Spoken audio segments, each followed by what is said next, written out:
He had everything a man could want, and he threw away the only thing that mattered. Kang Jitai built an empire on fear, loyalty, and the unshakable belief that he was always right.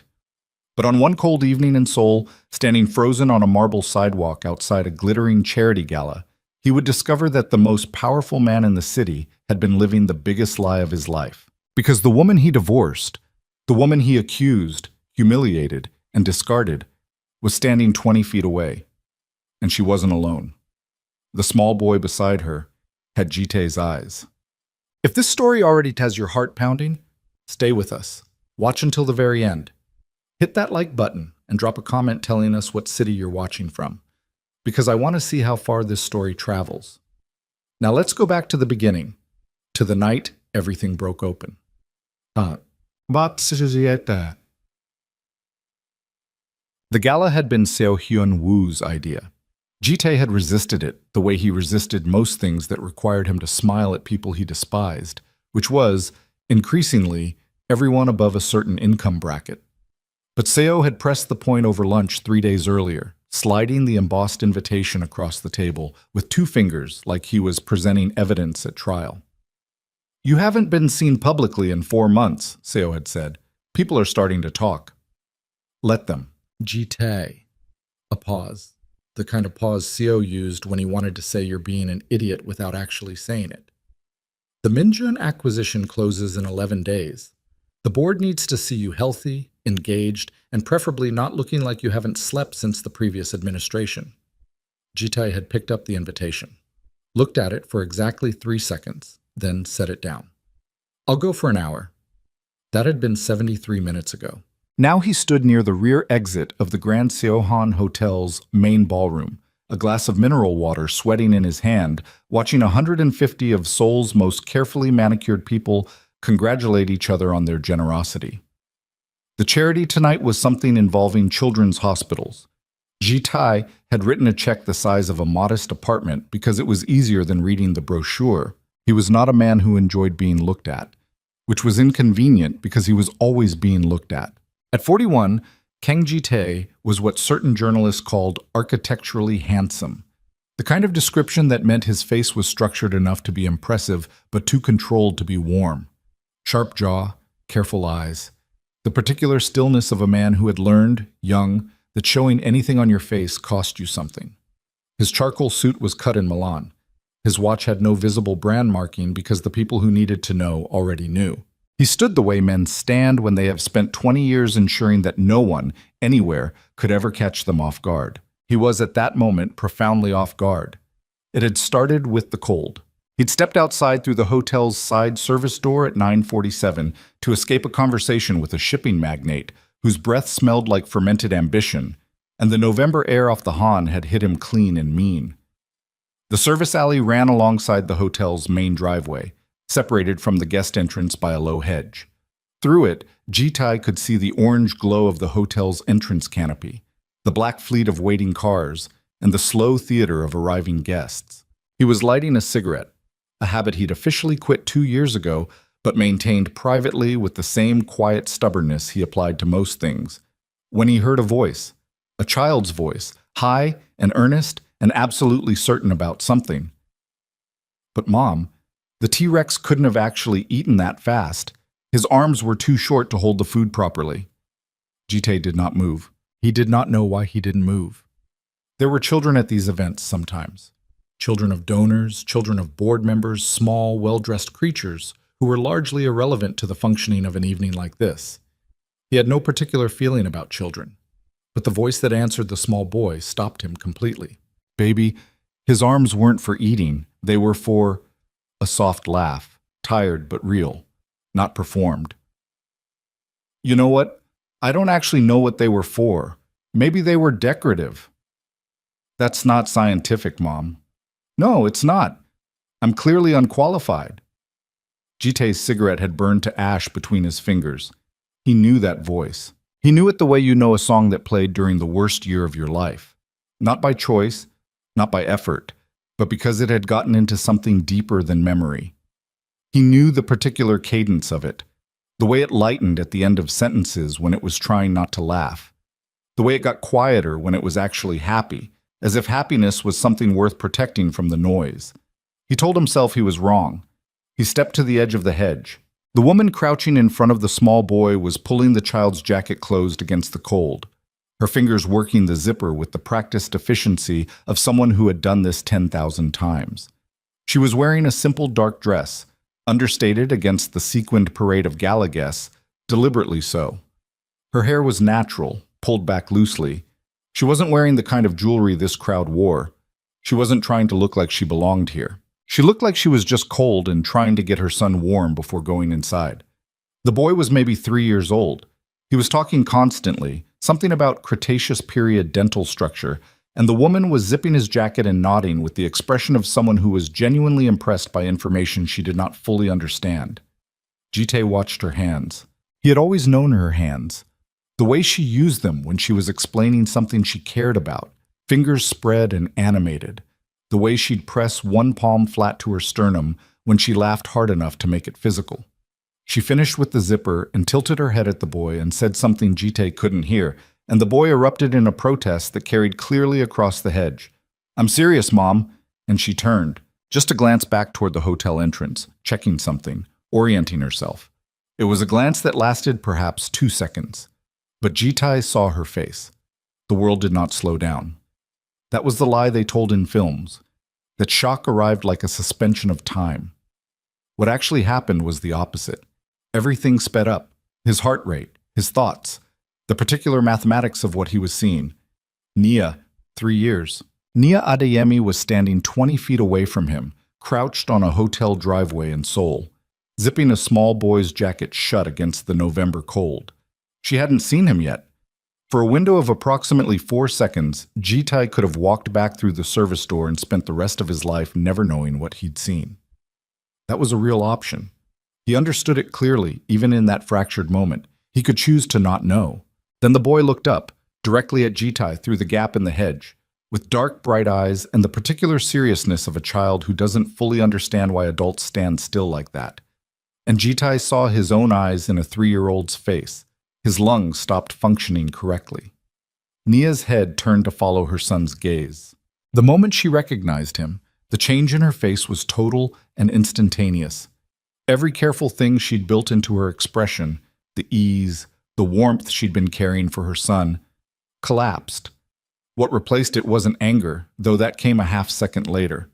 The first thing was terror, pure and animal and completely unguarded because she hadn't had time to hide it. She grabbed the boy. Not roughly, she was never rough with him, but her arm came around him with a speed that spoke of something practiced, the specific reflex of a woman who had spent 3 years knowing what she would do if this moment came. She picked up the child, turned on her heel, and walked fast toward the hotel entrance. Jite stepped through the gap in the hedge without thinking. "Nia." She didn't stop. "Nia." His voice came out strange to him, lower than intended. The voice of a man who did not know what he was asking for but was asking anyway. She stopped at the base of the hotel steps. Her back was to him. Her hand was over the boy's ear, pressing his head gently against her shoulder. A gesture so instinctive and protective it hit Jite somewhere physical, somewhere under his ribs. She didn't turn around when she spoke. "Don't." Her voice was steady, carefully, deliberately steady. "Jite, don't." "How long have you been in Seoul?" "That is not a question you get to ask me." Jite stopped. He could not finish the sentence. Not here, not in a hotel driveway, not when he didn't know anything yet, except that the numbers were right and the eyes were wrong because they were his and they were on another person's face. "I need to." "You don't need anything from me." She turned then, but only halfway, her profile toward him, the boy still tucked against her shoulder. "We are going inside. We are going to say hello to the hospital director, who is a friend of mine, and then we are leaving. You are going to go back to whatever you are doing, and you are going to leave us alone." "Nia." "He is 3 years old," she said, quiet, precise as a blade. "And I have raised him alone for 3 years, so whatever you are about to say, don't. Not here. Not tonight." She walked up the steps and through the glass doors, and the hotel swallowed them both. Jite stood at the base of the steps for a long time. The November wind moved past him. Guests arrived and departed around him. A valet looked at him twice, uncertain. He didn't notice any of it. He was doing arithmetic that had no clean answer. 3 years. The divorce had been finalized 3 years and 2 months ago. The boy was 3. The terror on Nia's face when she saw him had not been the terror of someone being caught in a lie. It had been the terror of someone who had built a life on the assumption that the worst thing had already happened to her, and was watching it potentially happen again. He walked back through the hotel's side entrance, past the service corridor, through the ballroom edge, where 150 people were applauding something, and out to the private car park where his driver was waiting. "Mr. Kang, take me home." He sat in the back of the car and did not speak for the entire 40-minute drive. His phone lit up 4 times. CO, twice, and 2 board members whose names he didn't look at. He ignored all of it.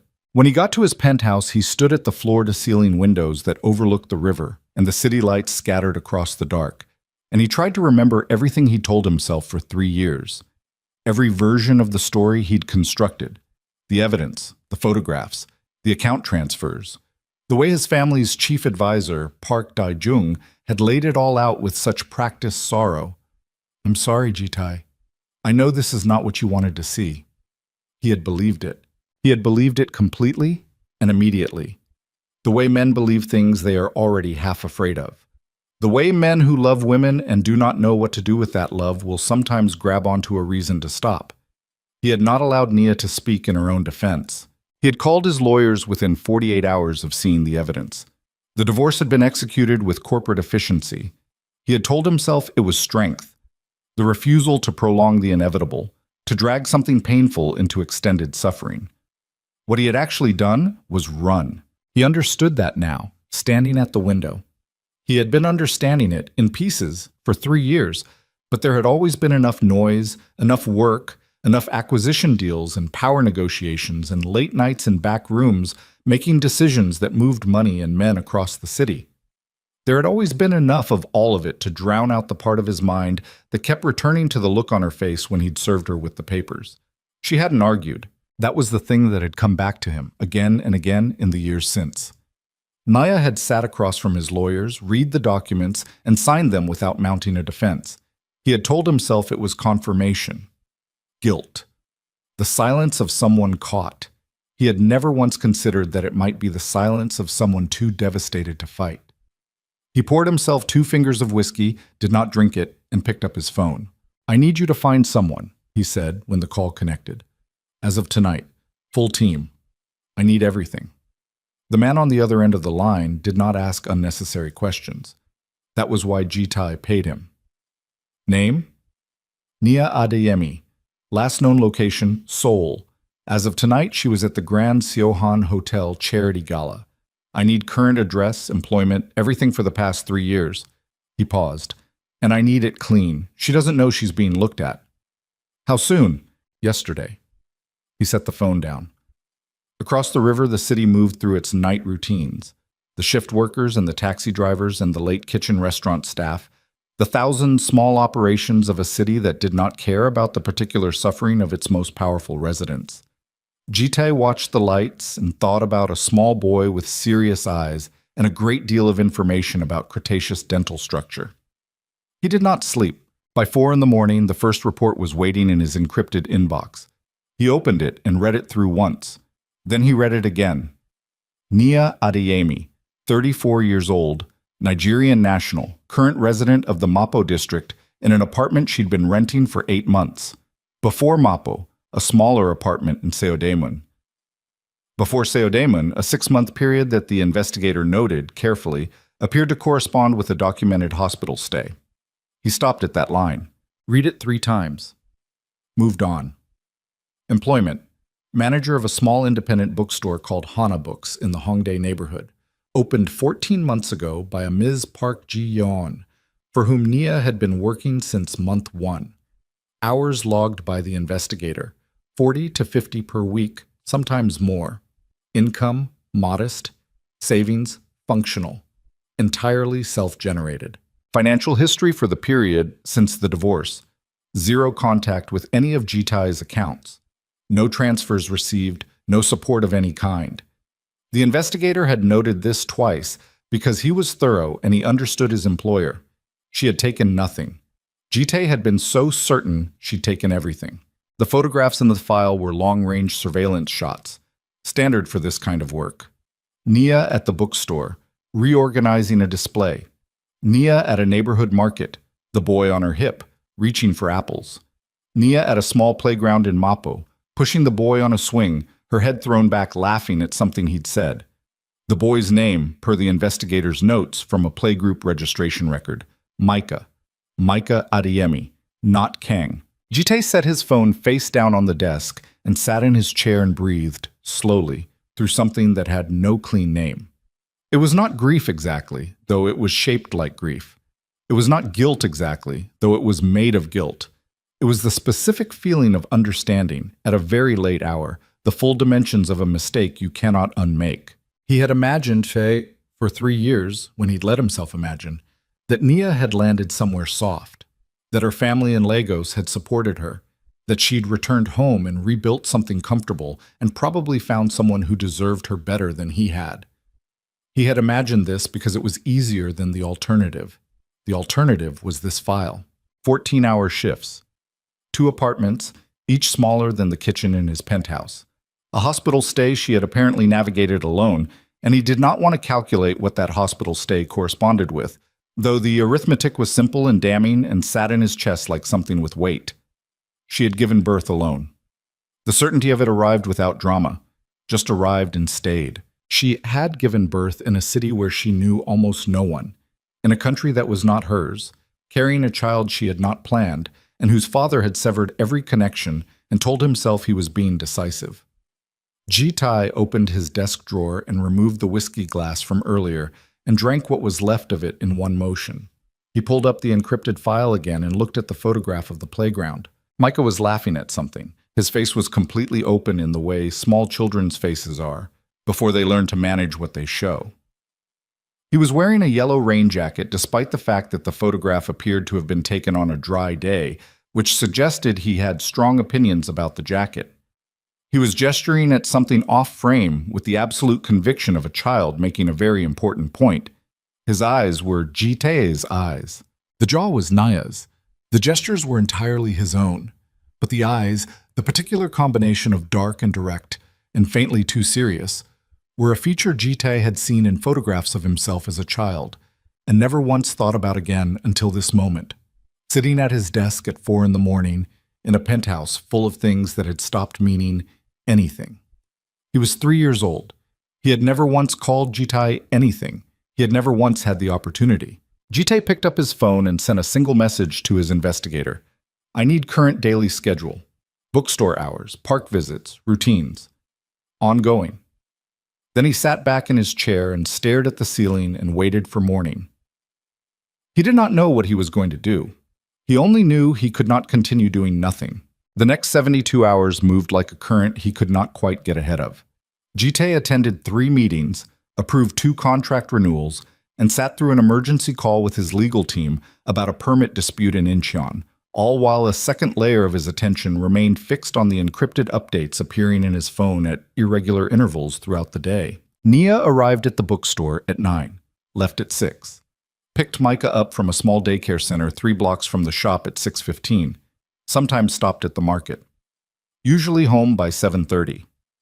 On the second day, the investigator noted that Nia had spent 40 minutes at the bookstore after closing, sitting alone at the reading table near the window with a cup of something hot and a book she did not appear to be reading. Jite stared at that line longer than was reasonable. He could picture it. The empty store, the low evening light, the book held open but unread, the particular stillness of someone who was exhausted in a way that sleep didn't fully reach. He had done that to her. Not all of it. She was strong. She had always been strong in ways he'd admired and occasionally failed to honor, but the foundational damage was his. The 3 years of managing alone were downstream from a single decision he had made in anger and pride, and the particular cowardice of a powerful man who'd rather be wrong than uncertain. On the evening of the 3rd day, against every instinct that had kept him functional for 20 years, Jite went to the park. Not to approach her. He was clear about that, or told himself he was. He just needed to see, to understand the full reality of what he was dealing with, the way he would approach any problem of significant consequence. not from reports and photographs, but from direct observation. He wore clothes that were not his usual clothes. Dark jacket, no branding. Cap pulled forward. He sat on a bench near the park's eastern fountain and watched Nia push Micah on the swings. The boy was wearing the yellow jacket again. Different pants, same jacket. He was explaining something with great intensity, arms out, head bobbing. And Nia was listening with the full weight of her attention in the way she had always listened to things she found genuinely interesting. And watching her listen to her 3-year-old son with that quality of attention made something in Jitai's chest do something he did not have the vocabulary for. Micah suddenly threw himself off the swing at the apex, a genuine leap of faith, trusting entirely that gravity would do what it always did, and landed running, immediately pelting toward the pigeons near the fountain with a shriek of pure joy. Nia's hand shot up automatically and then dropped when she saw he'd landed clean, and she pressed one palm flat to her sternum. Jitai recognized the gesture. He had always loved that gesture. The particular laugh of someone whose heart rate had just spiked and was now coming back down. He had not laughed, genuinely, unexpectedly, the involuntary kind, in 3 years. He could not remember the last time he'd had a reason to. He was so focused on Micah careening around the fountain that he did not notice Nia had gone still until he looked up. She was looking directly at him. For a moment, neither of them moved. Then Nia stepped between him and Micah, not threatening, controlled. The move of a woman who had thought about this scenario and knew exactly what her body would do if it arrived. She didn't speak. She didn't need to. Her eyes said everything her voice had said 3 days ago at the hotel steps, and several additional things she hadn't had the occasion to say yet. Jitai stood up. "I'm not—" He stopped, tried again. "I'm not here to cause a problem." "Then leave." Her voice was barely above conversational. Micah was still at the fountain, apparently conducting a diplomatic negotiation with a pigeon. "You're already causing one by being here." "I just needed to see—" "You don't get to just need things anymore." Her jaw was set, not trembling. Set. "You gave that up. You made a choice, Jitai. You made it very efficiently and very finally, and I accepted it. I built something from what was left. You don't get to show up and look at what I built." Nia. He was not a man who begged. He had not begged for anything since he was 12 years old and had decided never to be in that position again. His voice came out more raw than he intended. "I'm asking for 5 minutes." "No." "He's my—" "Don't." The word was a wall. "Don't you dare finish that sentence in a public park." Jitai's throat worked. Micah had noticed his mother wasn't pushing him anymore and was trotting back across the grass, yellow jacket flapping. Mom! The pigeon took the cracker from my hand. It just—" He stopped when he saw Jitai, and the same thing happened that had happened at the hotel. The child looked at him with a candid and somewhat suspicious assessment. "Who are you?" "He's nobody, baby," Nia said. "Come on, we're going home." "But we just got here." "Micah." The boy looked at his mother's face, read it with the expertise that small children develop for the emotional weather of the person they love most, and said, "Okay." He took her hand without being asked. Jitai watched them walk away across the park. Nia's hand around Micah's, the boy's chatter already resuming, though quieter now, close against her side. The yellow jacket bright against the gray of the November afternoon. He stood at the bench until they were gone. Then he sat back down, put his elbows on his knees, and dropped his head into his hands. The park noise continued around him. Children, pigeons, the fountain's low percussion, ordinary afternoon sounds. He sat inside them like a stone in a river and felt the water moving past. His phone buzzed. He looked at it automatically the way he always did, because the phone was where the work lived and the work was what he'd built his life around when the life stopped containing anything else. The message was from his investigator. Additional item flagged. Subject has active booking with Korean Air, flight KE 521. Departure, Incheon to Lagos via Dubai. Date, 7 days from today. Round trip, negative. One way. Jitai read it twice. His heart did not slow down. Apartment lease, terminated, effective end of current month. Bookstore employment, last day noted in payroll records as 3 days before departure date. He sat up, Subject appears to have sold or liquidated most household items via online secondhand platform over past 6 weeks. Current property at residence significantly reduced. He stood up from the bench. One additional notation. Minor's daycare registration was formally withdrawn this week. Jitai was already walking. Not toward anything specific. Just walking, because sitting had become impossible. The park seemed too small suddenly, the ordinary afternoon sounds too loud, the distance to the exit too long. She was leaving, not hiding, not relocating across the city, leaving, ending it. Taking Micah back to Lagos and closing a chapter in a way that had no revision and no sequel. He would be a city she'd passed through, a mistake she'd survived, a name her son would never have a reason to say. Jite reached the park gate and stood on the pavement outside it, and looked at his phone and thought about everything he had spent 3 years not allowing himself to think about. He thought about the morning the evidence had been presented to him in Park Dae-jung's office, the photographs, the account documentation, the quiet devastation in Park's voice as he'd said, "I tried to find another explanation, Jite. There isn't one." He thought about how quickly he'd moved, how decisive he'd been, how he'd told himself that decisiveness was a virtue, that dragging it out would only make it worse, that the cleanest cut was the kindest one.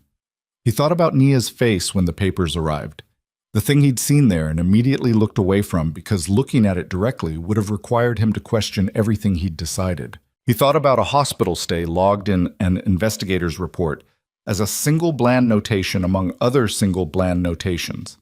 He thought about a boy in a yellow jacket who asked serious questions about dinosaurs and had Jitai's eyes and had never once heard his father's name. He pulled up the number for Park Dae-jung in his phone, looked at it for a long time. Then he put his phone in his pocket and started walking back toward his car. He had 11 days until the Minjun acquisition closed. He had 7 days until Nia's flight left Incheon.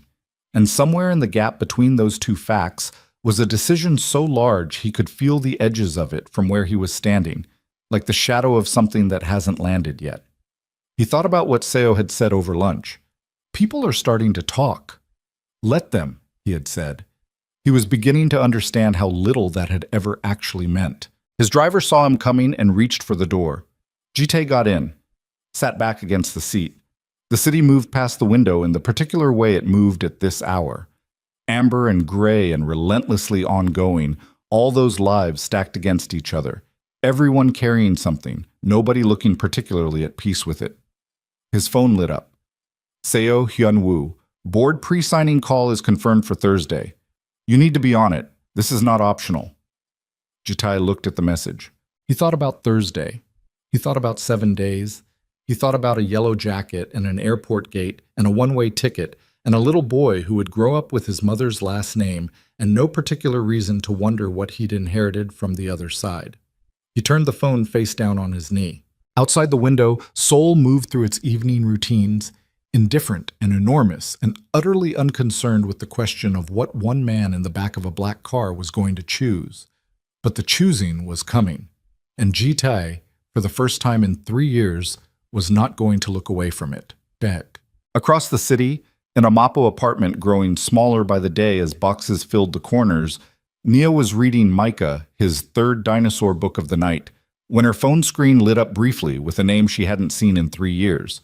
A notification from a forwarded contact, someone in Jite's circle who had found her number she didn't know he had. She looked at it for 3 seconds, turned it face down, kept reading. But her hands weren't quite steady on the pages anymore. The call to Park Dae-jung happened at 7 the next morning. Jite had been awake since 2.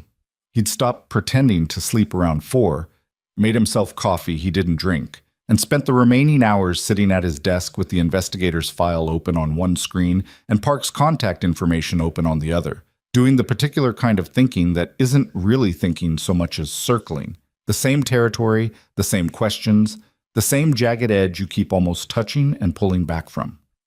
By 7, he was done circling. Park answered on the second ring, which meant he'd been awake too, which meant something. Jitai. Warm, familiar. The voice of a man who had known Jitai since he was 19 and had always made that history sound like a gift.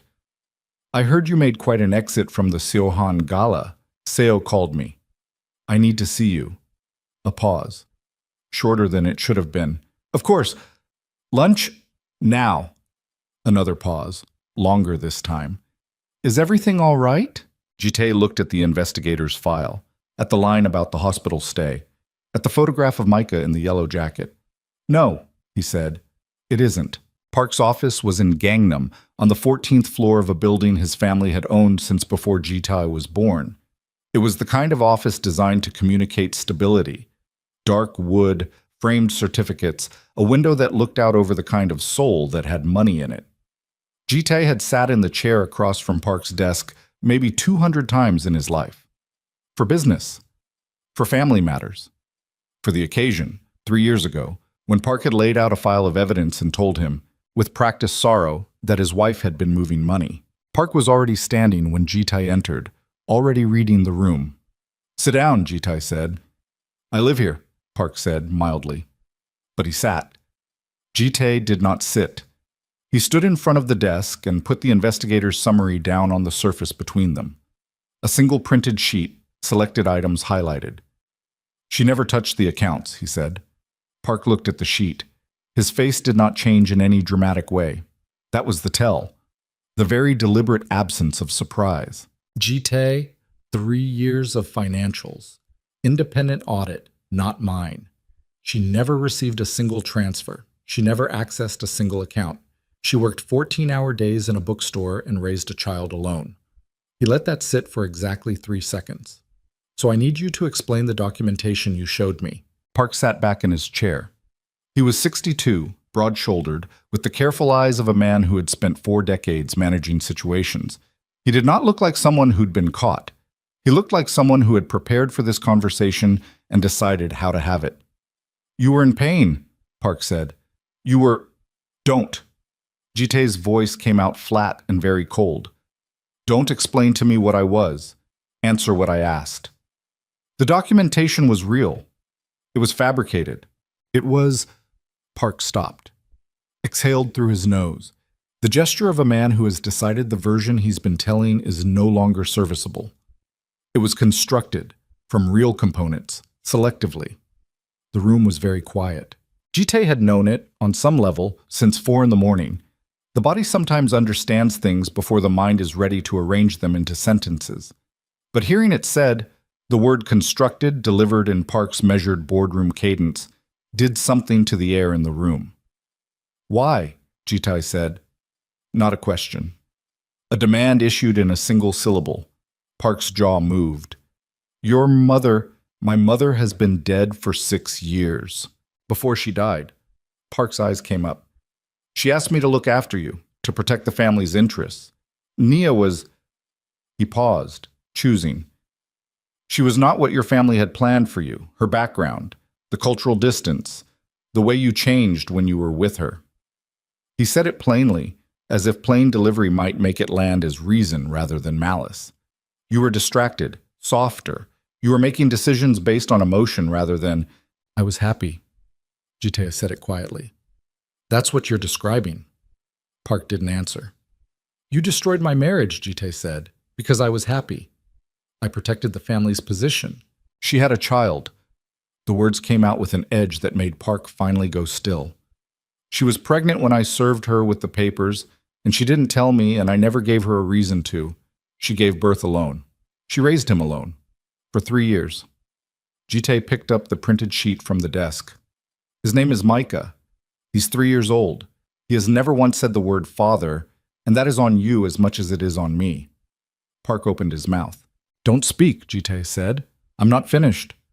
He wasn't, but for a moment he couldn't continue because something was happening in his chest that he did not have clean management of.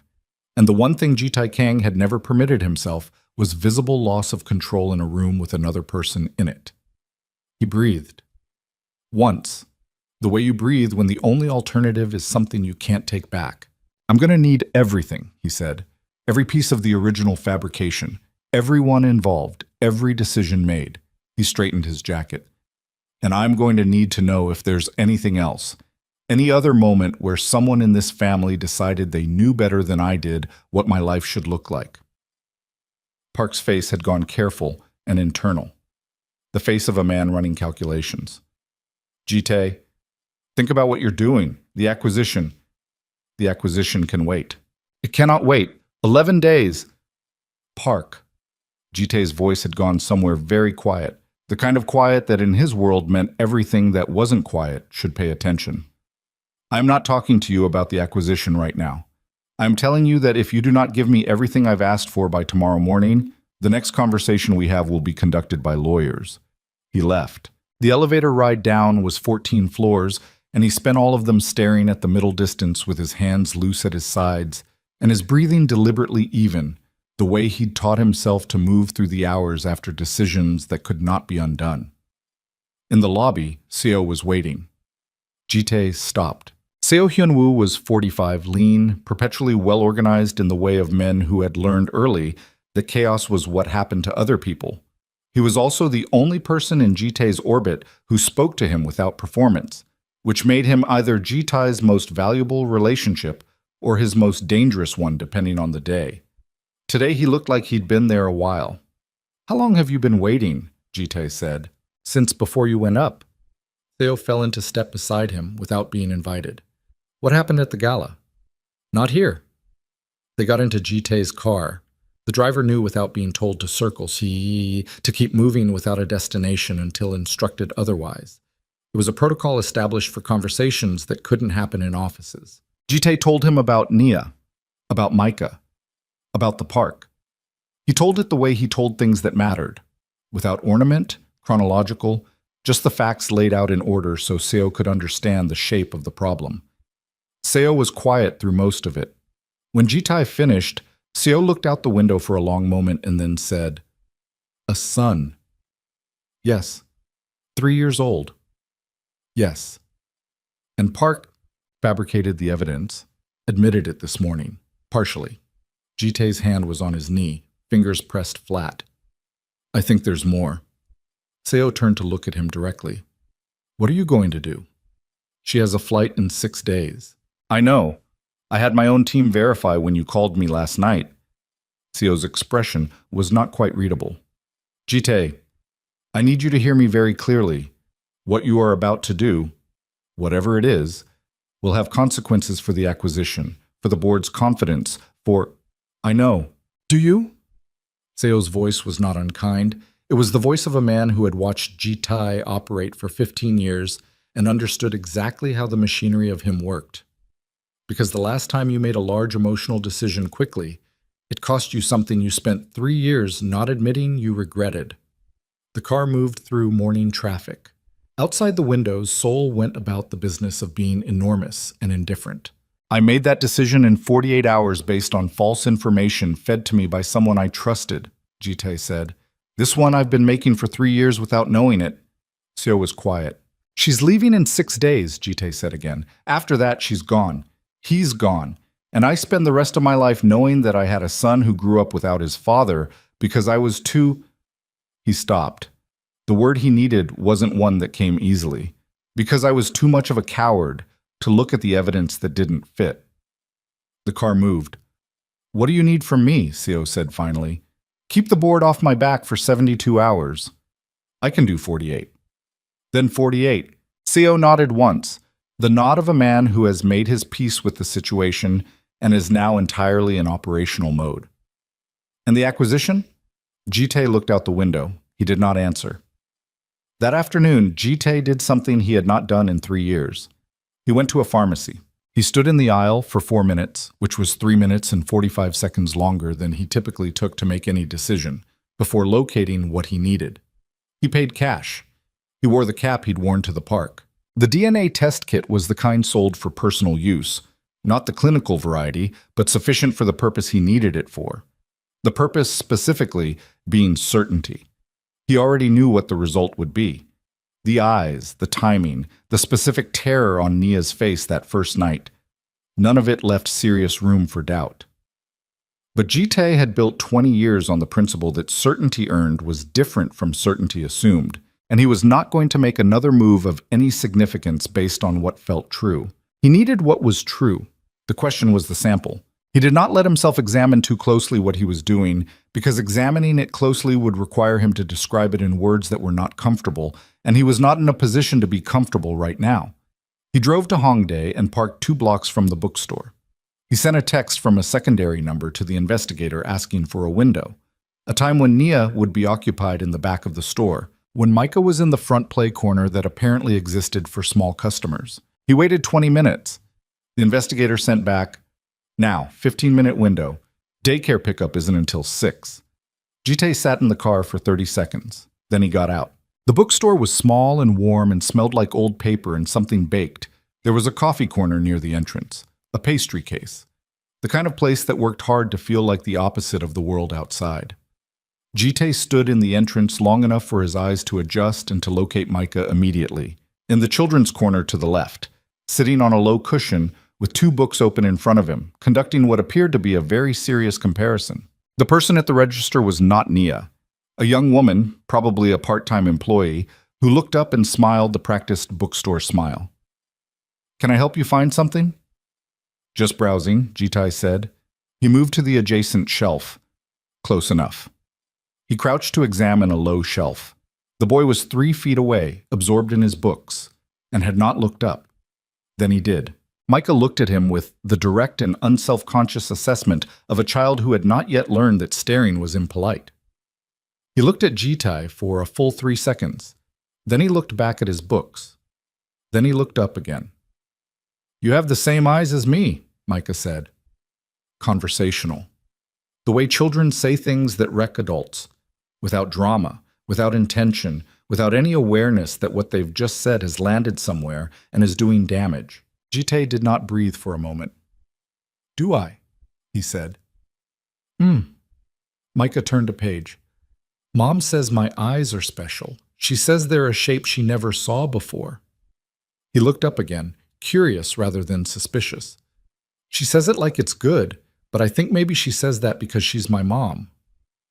"Moms say true things," Jitai said, and his voice came out rough. Micah considered this. "Some things," he allowed. Then he held up one of the books. "Do you know about mosasaurs? They're from the Cretaceous, but people always forget them because of the T-Rex." "I don't know much about them," Jitai said. "That's okay," Micah said generously. "Most adults don't." He went back to his book. Jitai completed what he'd come to do. A drinking straw from the child's cup near his cushion, bagged and sealed with hands that were not entirely steady, and stood and looked at the top of Micah's head for 5 seconds. He would not permit himself to count. Then he walked to the register, bought a book he did not look at the title of, and left. He sat in the car for a long time before he started the engine. The results arrived 51 hours later. Jite was in his home office when the encrypted notification came through. It was 11:40 at night. He had a glass of water on the desk and a contract review open on his secondary screen that he had not been reading for 2 hours. He opened the result, 99.97% probability of paternity. He read it 3 times. Then he set the phone face down on the desk. He already knew. He'd known from the moment he'd seen Micah's eyes in the hotel driveway. But knowing and having the documentation were 2 different weights, and the second weight was different in kind from the first.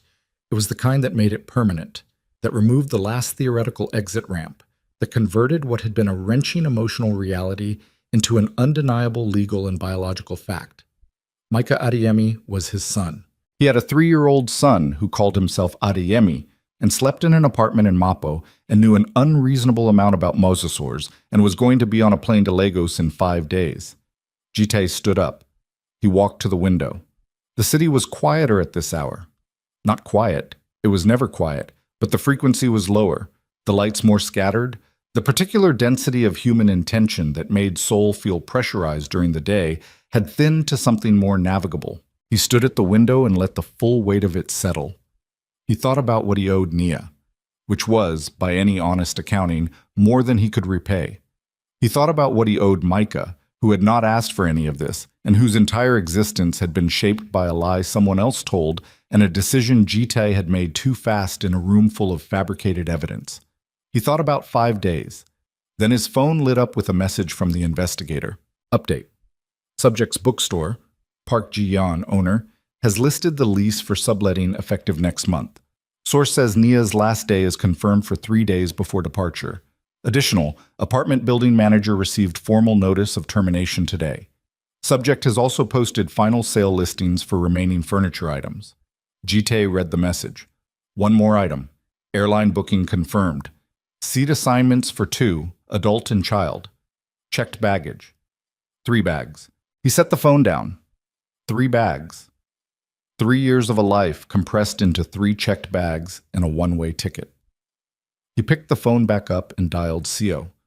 Seo answered on the first ring, which meant he'd been awake too. The board call, Jitai said. Thursday, you know this. I'm going to need you to represent on my behalf. Silence. The specific quality of Seo's silence when he was controlling a reaction. Jitai, I know what I'm asking. Do you? It was not really a question, because what you're asking me to do is tell the board of a $12 billion acquisition that the chairman is unavailable for the pre-signing call because he stopped. Because what exactly? What do I tell them? Jite looked at the city. Tell them something came up, he said, something personal. They will not accept that. Then tell them the truth, that there is a matter of family that requires my presence and that I trust the process I've built to function without me for 72 hours. Jite, they will delay. They may pull out entirely. This deal took 4 years. I know how long it took. Then, Seo. He said it the way he said things when the decision was made and the conversation had shifted from deliberation to execution. 5 days. That's all the time there is. After that, she's gone and I spend the rest of my life being the man who had the chance and didn't take it. He paused. I've already been that man for 3 years without knowing it. I'm not doing it again with full information. Another silence. Longer. All right, Seo said. All right? I'll handle the board call. A pause. But Jite, whatever you're going to do it right. Don't go to her with lawyers. Don't go to her with money. Don't go to her with anything she can interpret as the version of you she's already decided you are. Jite was quiet. She's terrified of you, Seo said. Not cruelly, as fact. Not because you're dangerous, because you hurt her in a way that she trusted you not to, and she spent 3 years making herself unhurtable, and now you're standing outside the walls she built, and you need to understand that before you do anything. The line was quiet for a moment. I know, Jite said. Good. He hung up. He stood at the window for a long time after. 5 days. He had 5 days to undo 3 years and no clean strategy for it, and a son who didn't know his name, and a woman who'd built something strong and careful out of the wreckage he'd left her, and who had every reason in the world to keep walking toward that departure gate without looking back. And somewhere in the city, in a Mapo apartment that was getting emptier by the day, Nia was probably doing exactly what she'd been doing for 3 years. Managing, preparing, moving forward because stopping was not something she'd allowed herself. She didn't know about the DNA result. She didn't know that Jite was standing at his window at midnight with the confirmation in his hand, and 5 days to figure out whether a man who had been wrong about everything could find a way to be right about the right thing. That was where part 2 had left him. Suspended in that sentence like a man on a ledge, 1 foot forward, the city spread out below, and no guarantee the ground was where he thought it was. He finished the sentence alone, in the dark, the way he'd been finishing most things for 3 years. Whether a man who had been wrong about everything could find a way to be right about this. He didn't sleep. He made a plan instead, which was what Jite did with sleepless hours, converted them into structure. By 3 in the morning, he had a sequence, not a script. He wasn't foolish enough to think this was something he could script, but a sequence. Find Park's full documentation first, understand the complete shape of what had been done to him, then go to Naya with the truth in his hands instead of just the confession in his mouth. He needed her to know that he knew. Not that he suspected, not that he felt guilty. That he knew, specifically, what had been built and how and by whom. Because Nia was not a woman who responded to sentiment without evidence. She never had been. She was the kind of person who needed the architecture of a thing explained before she could trust the foundation. And Jite had spent enough years loving her, even through the 3 years of trying not to know that walking in with only feelings was walking in empty-handed. He needed the files. Park's files. By 7 the next morning, he had sent 3 messages and received 0 responses. By 9, his legal team confirmed that Park Dae-jung had left his Gangnam office the previous evening and had not returned. His personal phone went to voicemail on the first ring. The specific voicemail of a phone that had been turned off, not missed. By 10:15, Ji-tae was standing in the lobby of Park's building with 2 members of his security and the particular expression that made lobbies clear themselves of ambient personnel. The building manager, a nervous man in his 50s who clearly recognized Ji-tae and clearly wished he didn't, confirmed that Mr. Park had vacated his 14th floor office the previous evening with 2 associates and several boxes of materials. He had surrendered his key card. He had left a brief letter of resignation addressed to the building management company. Ji-tae read the letter. It was 4 lines. It said nothing. He stood in the emptied office for 11 minutes. The desk had been wiped. The filing cabinets were open and bare. The framed certificates that had hung on the wall for 20 years had left pale rectangles on the paint where they'd been. The window still had its view of Gangnam. All that careful, curated prosperity spread below like something that could be owned. And Ji-tae stood in front of it in a room that used to contain a man he'd trusted and now contained exactly nothing. Park had run. Which meant there was more. Ji-tae called his head of security from the elevator. I need you to pull everything. Bank movements, travel bookings, communications, anything in the last 72 hours. I want to know where he's going, and I want to know what he took with him. Already running, the man said, which was why Ji-tae paid him what he paid him. And I need you to find out who else was in the room, Ji-tae said. 3 years ago. Park didn't do this alone.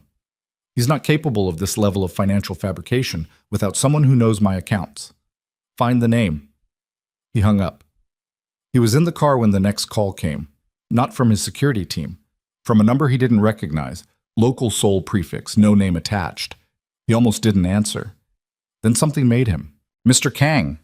The voice was a woman's, young, controlled, with the specific careful diction of someone who had rehearsed the first sentence extensively.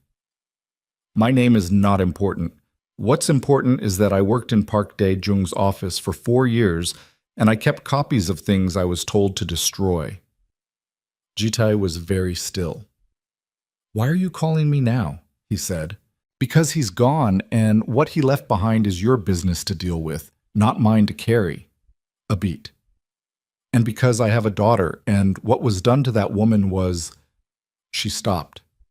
Restarted. I kept copies. I want immunity in writing before I hand them over. Nothing criminal on my end. I was an assistant. I filed what I was told to file. But I want it in writing. You'll have it within the hour, Ji-tae said. Where are you? They met in a coffee shop in Yongsan. The woman was maybe 30, dressed plainly, with the look of someone who had not slept and had decided to stop caring about that. She had a flash drive in her coat pocket and a manila envelope on the table in front of her, and she slid both across to Ji-tae without ceremony when his lawyer's preliminary documentation cleared on her phone. The drive has the digital copies, she said. The envelope has the originals he missed. He thought he'd gotten everything out of the secondary filing system, but there was a physical backup I maintained separately that he didn't know about. Ji-tae picked up the envelope. Tell me what's in it, he said. She wrapped both hands around her coffee cup. The original evidence was constructed by Park and your former financial director, a man named Oh Sung-min, who left the company 8 months after your divorce and now runs a consulting firm in Busan. She said it steadily. The account transfer records were fabricated using a combination of your wife's legitimate transaction history.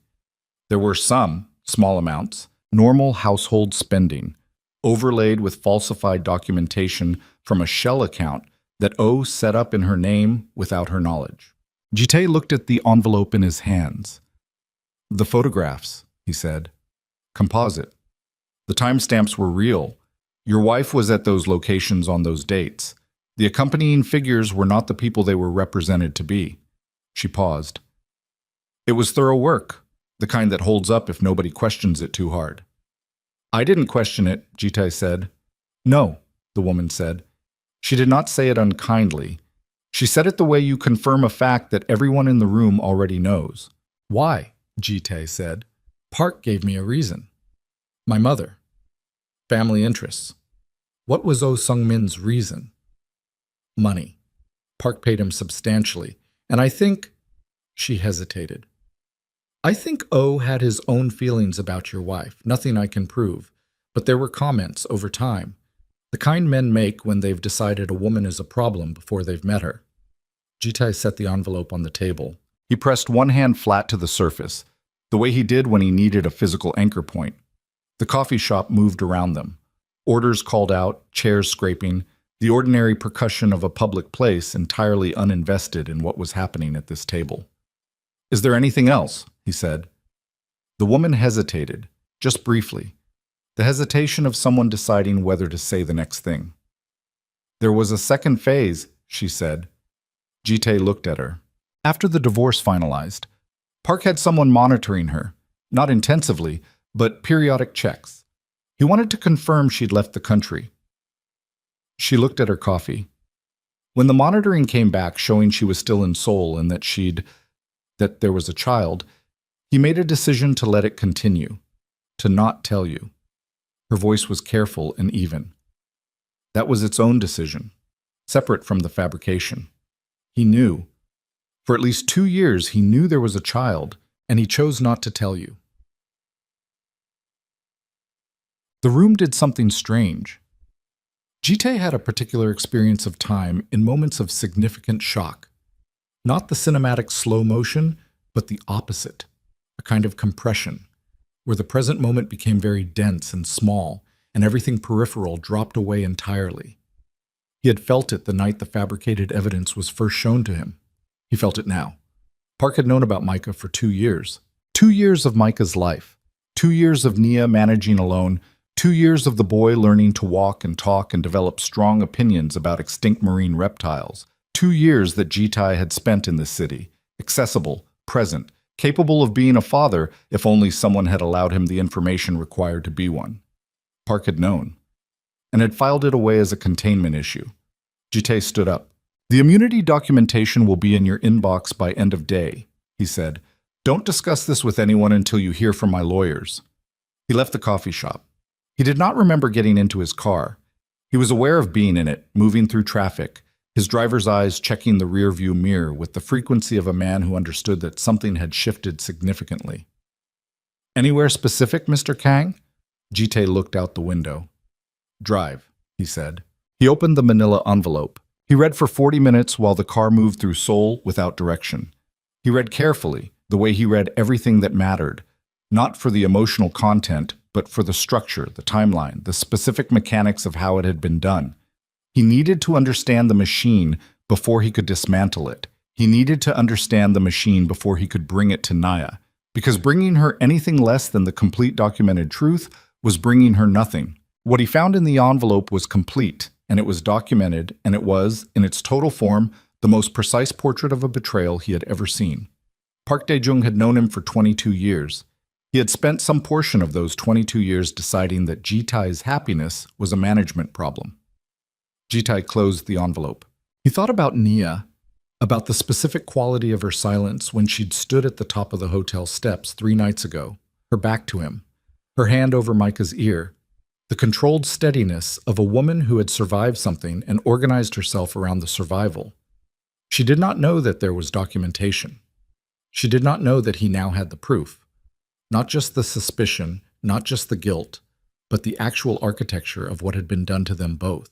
He needed to bring it to her. He needed to bring it to her today, because 4 days was no longer a comfortable margin, and he had spent enough of this situation operating on the assumption that there was more time than there was. Take me to Hongdae, he said. The bookstore had a hand-lettered sign in the window, closing sale, all titles 30% off. Jitae stood on the pavement outside and looked at the sign for a long moment. It had been there since yesterday, per the investigator. The owner, Park Ji-yeon, had made no secret of the closure. The neighborhood knew. He went inside. The afternoon was quiet. 3 customers browsing, the young part-time employee at the register, and Naya, at the back of the store, on her knees in front of a low shelf, packing books into a box with the methodical care of someone packing things they love and intend to take with them. She heard the door and didn't look up. We're closing in 20 minutes, she said. Sale prices are marked. Jite stood in the entrance. She looked up. The sequence of her face was quick and total. Recognition, then the controlled door slamming shut behind it, then something underneath the door that she could not fully suppress because she hadn't had time to prepare for him being here. She stood up slowly. Her hands were dusty from the shelves. "You need to leave," she said. "I need 10 minutes. You need to leave my place of work." Her voice was level, but her jaw had a particular set to it that Jitai recognized. The set of someone who is not going to be moved and knows it and needs you to know it too. "Naya." He crossed to the back of the store, lowering his voice, conscious of the 3 customers and the employee. "I have documentation. The original evidence, it was fabricated. I have the proof of it. I have the names of the people who did it, and I have the paper trail, and I need you to stop. To look at it because you deserve a Jitai." She stepped toward him. One step, which closed the distance enough to be a statement. Her voice was barely above a whisper, and it was made of something harder than anger. "I don't care." He stopped. "I don't care about the documentation," she said. "I don't care about the fabrication. I don't care about who did it and how." Her eyes were steady on his. "Do you understand what I'm telling you? I spent 3 years not caring about it. I spent 3 years not trying to prove anything or clear anything or go back and fix anything because there was nothing to go back to. There was only forward. There was only Micah." "He's my son," Jitai said. The words landed in the space between them. Nia did not look away. Her chest moved with one controlled breath. "Yes," she said. "He is. He's my son, and I didn't know it. I know you didn't know." Something shifted in her voice, not softening, something more complicated than softening, something that had edges. "I know. I made a decision not to tell you because the man who served me with divorce papers without one conversation was not a man I wanted anywhere near my child. The evidence was false. The evidence was what it was." Her voice went quiet and very direct. "You had a choice in how you responded to it. You chose not to speak to me. You chose not to give me an hour to respond. You had lawyers on the phone within 2 days, Jitai. 2 days. After 4 years of marriage. And I could have fought it. I had grounds. I could have dragged it through the courts for a year. I chose not to. I chose to take Micah and build something clean." Her jaw moved. "Don't come in here with documentation and expect me to feel like that changes the architecture of what you did." She turned back to her box. "I'm leaving in 4 days," she said. "We're going home. That's final." Nia, final. The word closed the room. Jite stood in the back of the bookstore with the envelope in his hand and the documentation inside it, and the full truth of the fabrication laid out. And none of it, not one page of it, was the currency she needed from him, because she had already done her own accounting, and the ledger she was working from had a different bottom line than the one he'd brought. He left. He sat in the car outside the bookstore for 22 minutes without speaking or moving. His phone buzzed 3 times. He looked at none of them. His security chief called. He answered. "We found Oh Sung-min," the man said. "He's in Seoul. Flew in yesterday. He's been meeting with someone. We're still identifying who, but the location is Apgujeong, upscale building, multiple visits." Jite straightened. "Identify the contact," he said. "Today. We're on it. One more thing, was Park's travel bookings came through.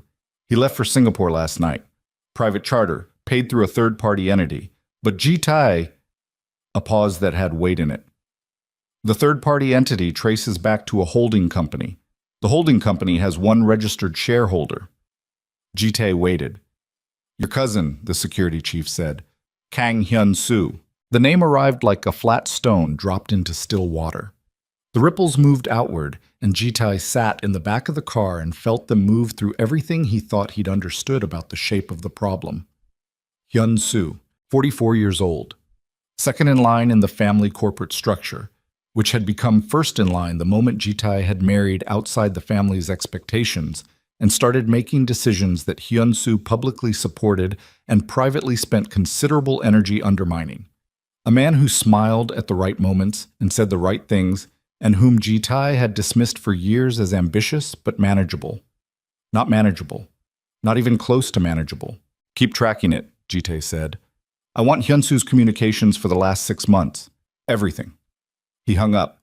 He pressed his thumb and forefinger to the bridge of his nose and sat in the stopped car and understood, for the first time, the true perimeter of what he was inside. This had not been Park acting alone out of loyalty to a dead woman's wishes. This had been an organized effort, Park, Oh Sung-min, and Hyun-soo, at minimum, to remove Nia from Ji-tae's life and reposition the power structure of the family empire in a way that Hyun-soo could benefit from. The divorce had not been a side effect. It had been the point.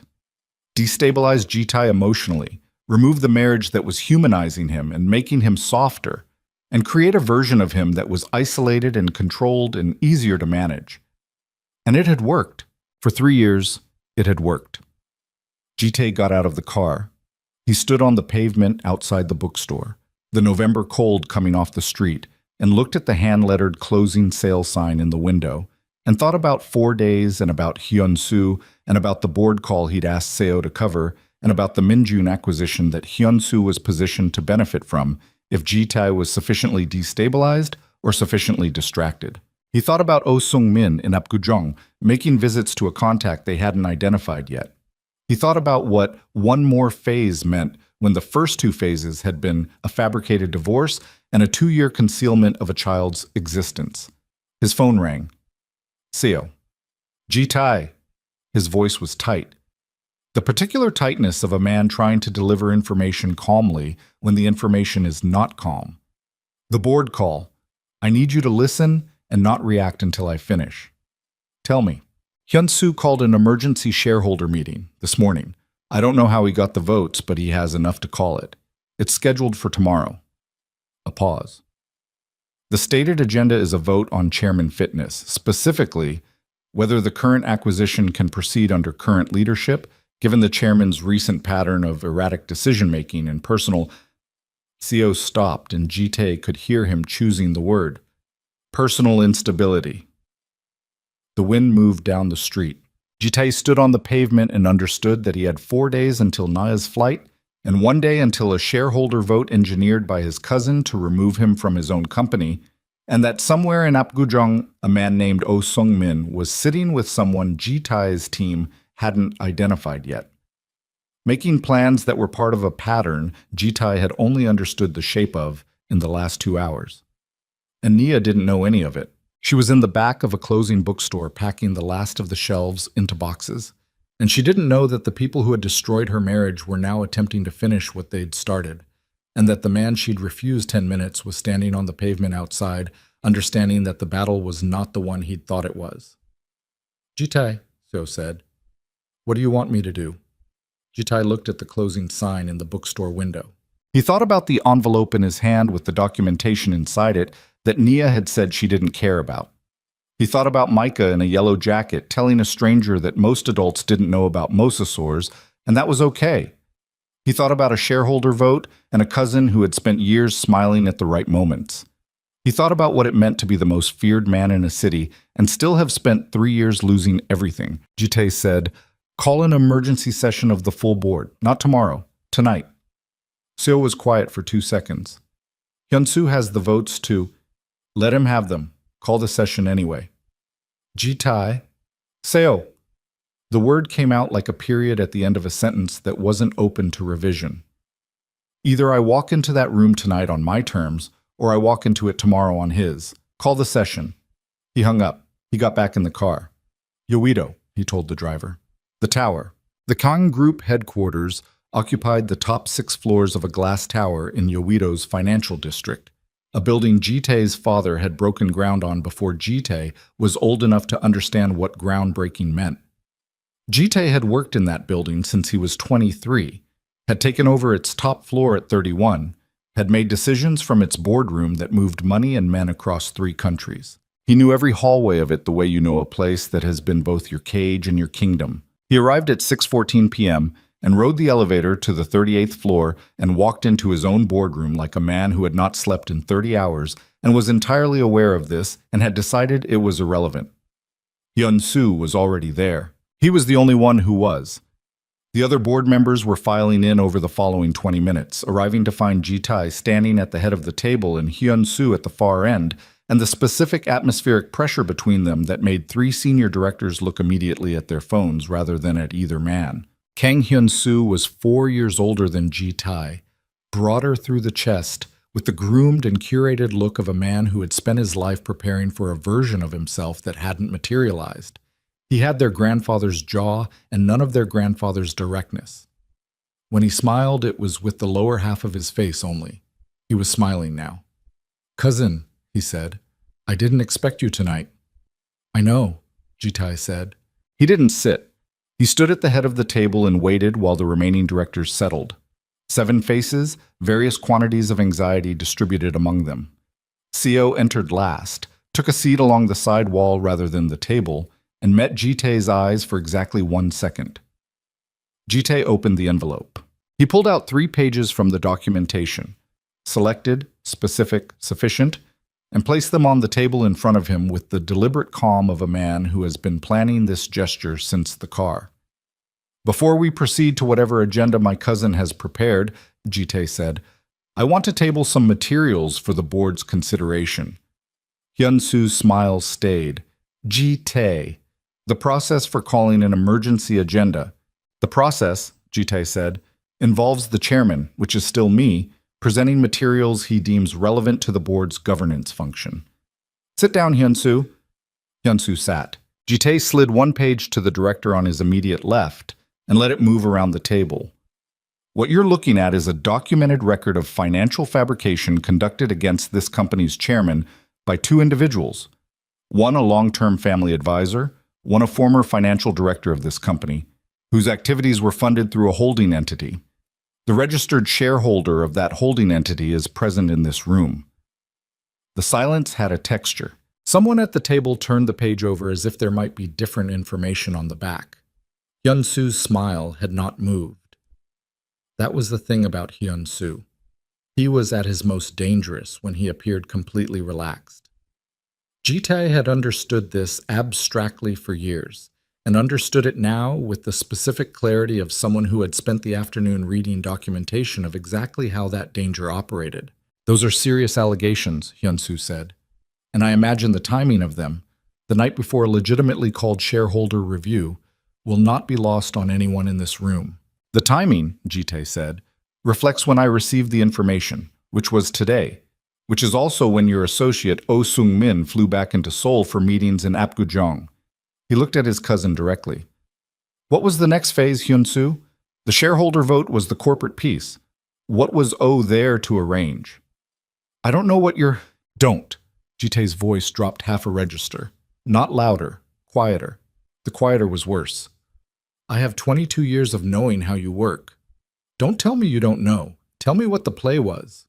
Hyun-soo looked at the table, at the page that had made its way to him. His jaw moved.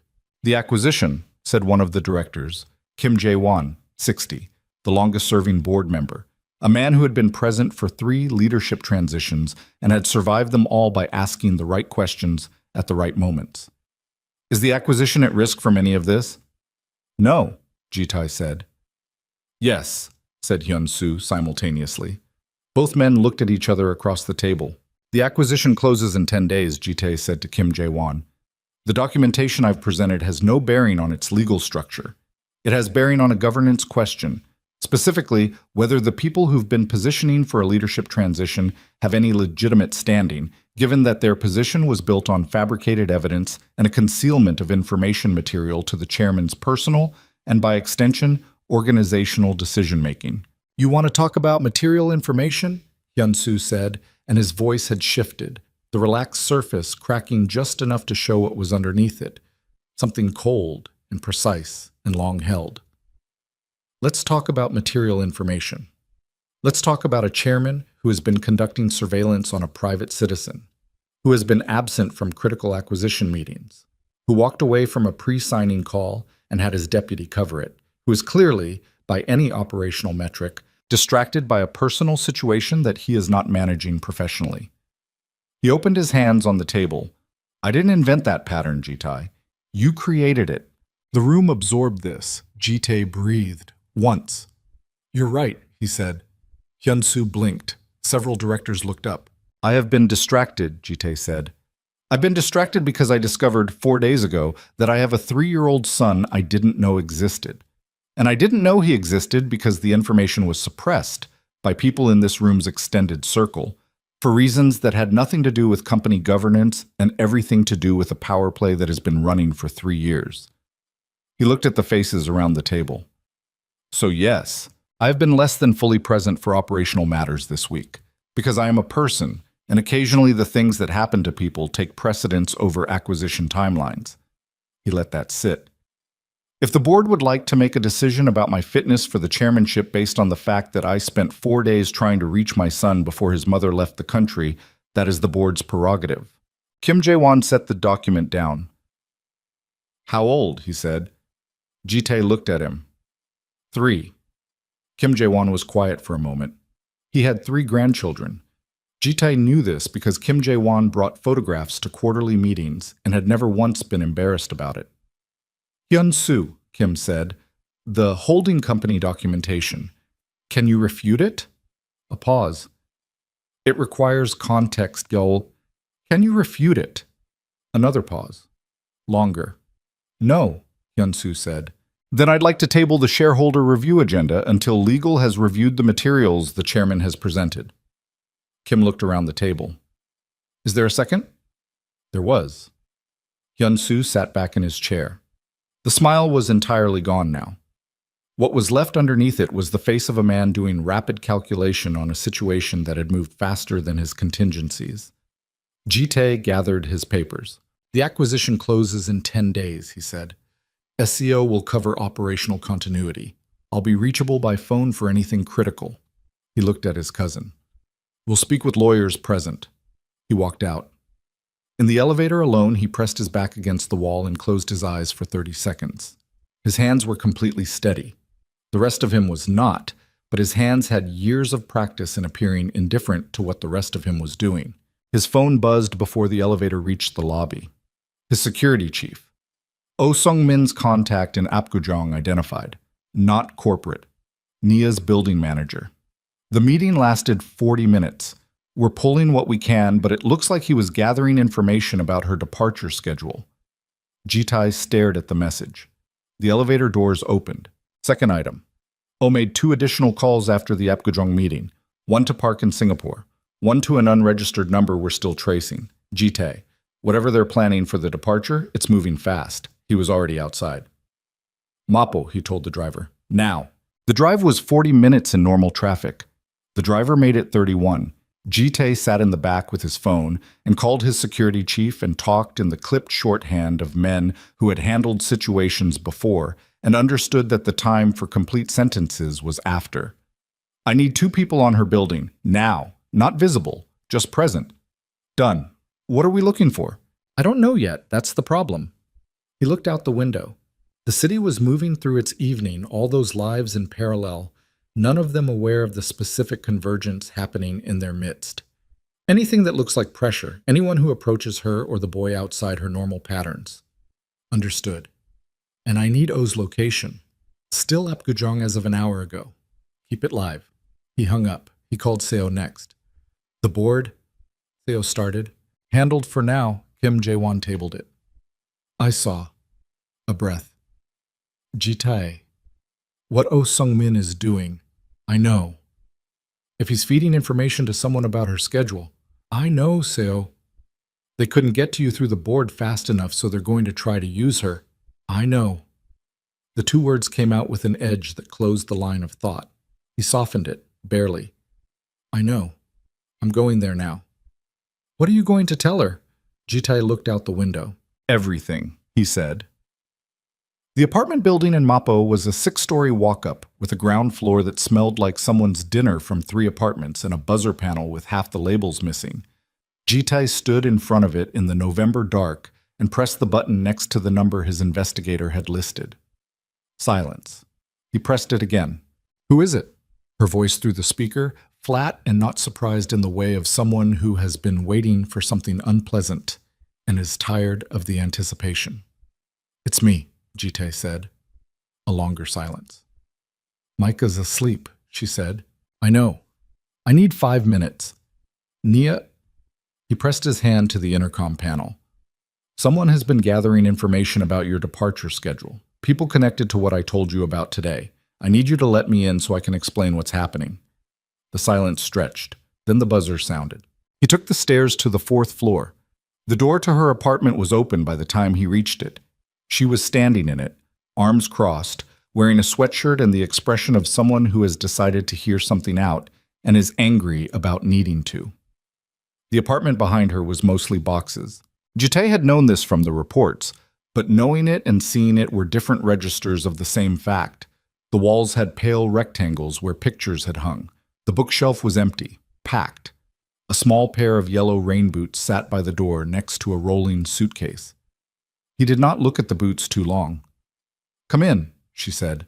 "Keep your voice down." He came in. She closed the door. She did not offer him a seat, partly because most of the chairs were disassembled against the wall, but mostly, Jitai understood, as a deliberate communication. He stood in the middle of the emptied room and told her. He told her about Park and Oh and Hyun-soo. He told her about the holding company and the fabrication mechanics, and the second phase, the monitoring, the 2 years of knowing about Micah and choosing silence. He told her about the board meeting tonight and about Oh Sung-min's meeting with her building manager and what his security team believed it meant. He told it without editorializing, without asking her to feel anything specific about it. He laid it out in sequence, the way you lay out a map for someone who needs to navigate, and he watched her face while he talked. Her face did what it had always done when she was absorbing something significant. Went very still and very interior, the surface shutting down so the processing could happen underneath without interference. Her arms stayed crossed, her jaw was set, her eyes were on him, steady, taking in each piece.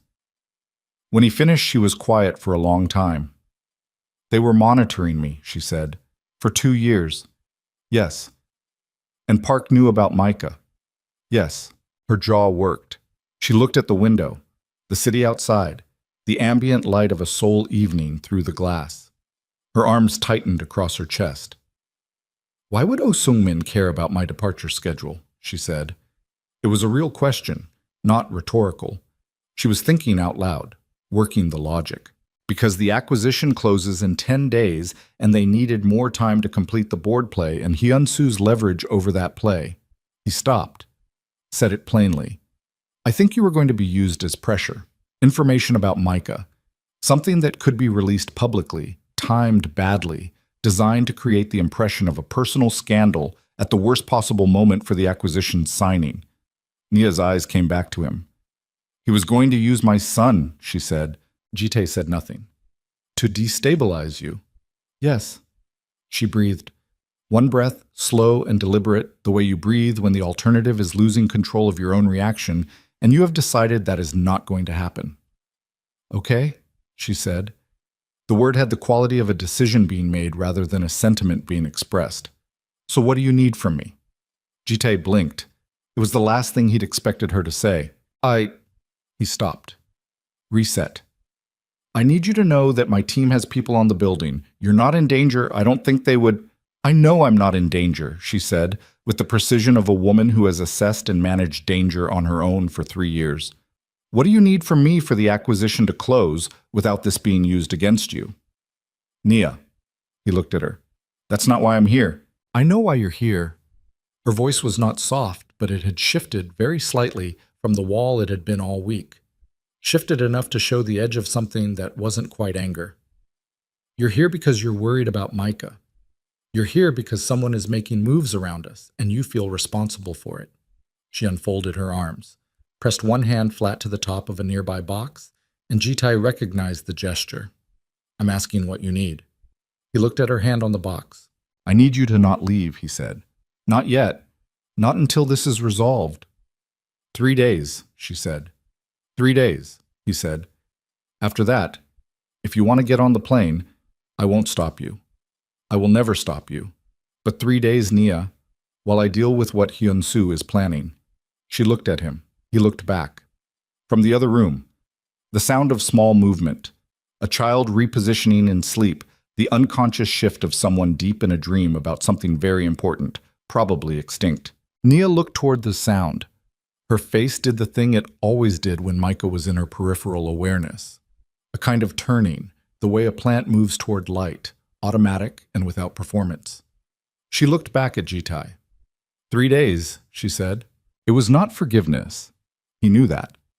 He was not foolish enough to stand in this emptied apartment and hear 3 days as anything more than it was. A practical concession from a woman who was smart enough to recognize that the threat was real and that the man in front of her was, whatever else he had been, the only person with both the access and the motivation to handle it. But it was 3 days, and he would not waste a second of it. He was at the door when she spoke again. Jitai. He turned. She was standing in the middle of the emptied room, arms loose at her sides now, and the apartment light was doing something to the angles of her face that he recognized from 4 years of knowing that face. She looked tired. The particular tired of someone who has been strong for a very long time and is beginning to feel the weight of it, not as weakness, but as a kind of honest reckoning. He asks about his father, she said. Not often, but he asks. Jite could not speak for a moment. What do you tell him? He finally said. That his father is a person who made mistakes. Her voice was even. And that people who make mistakes aren't necessarily bad people. She paused. It's what I believe. Most days. He nodded. He went down the 4 flights of stairs and out into the Mapo street and stood on the pavement in the cold while the city continued its enormous, indifferent business around him.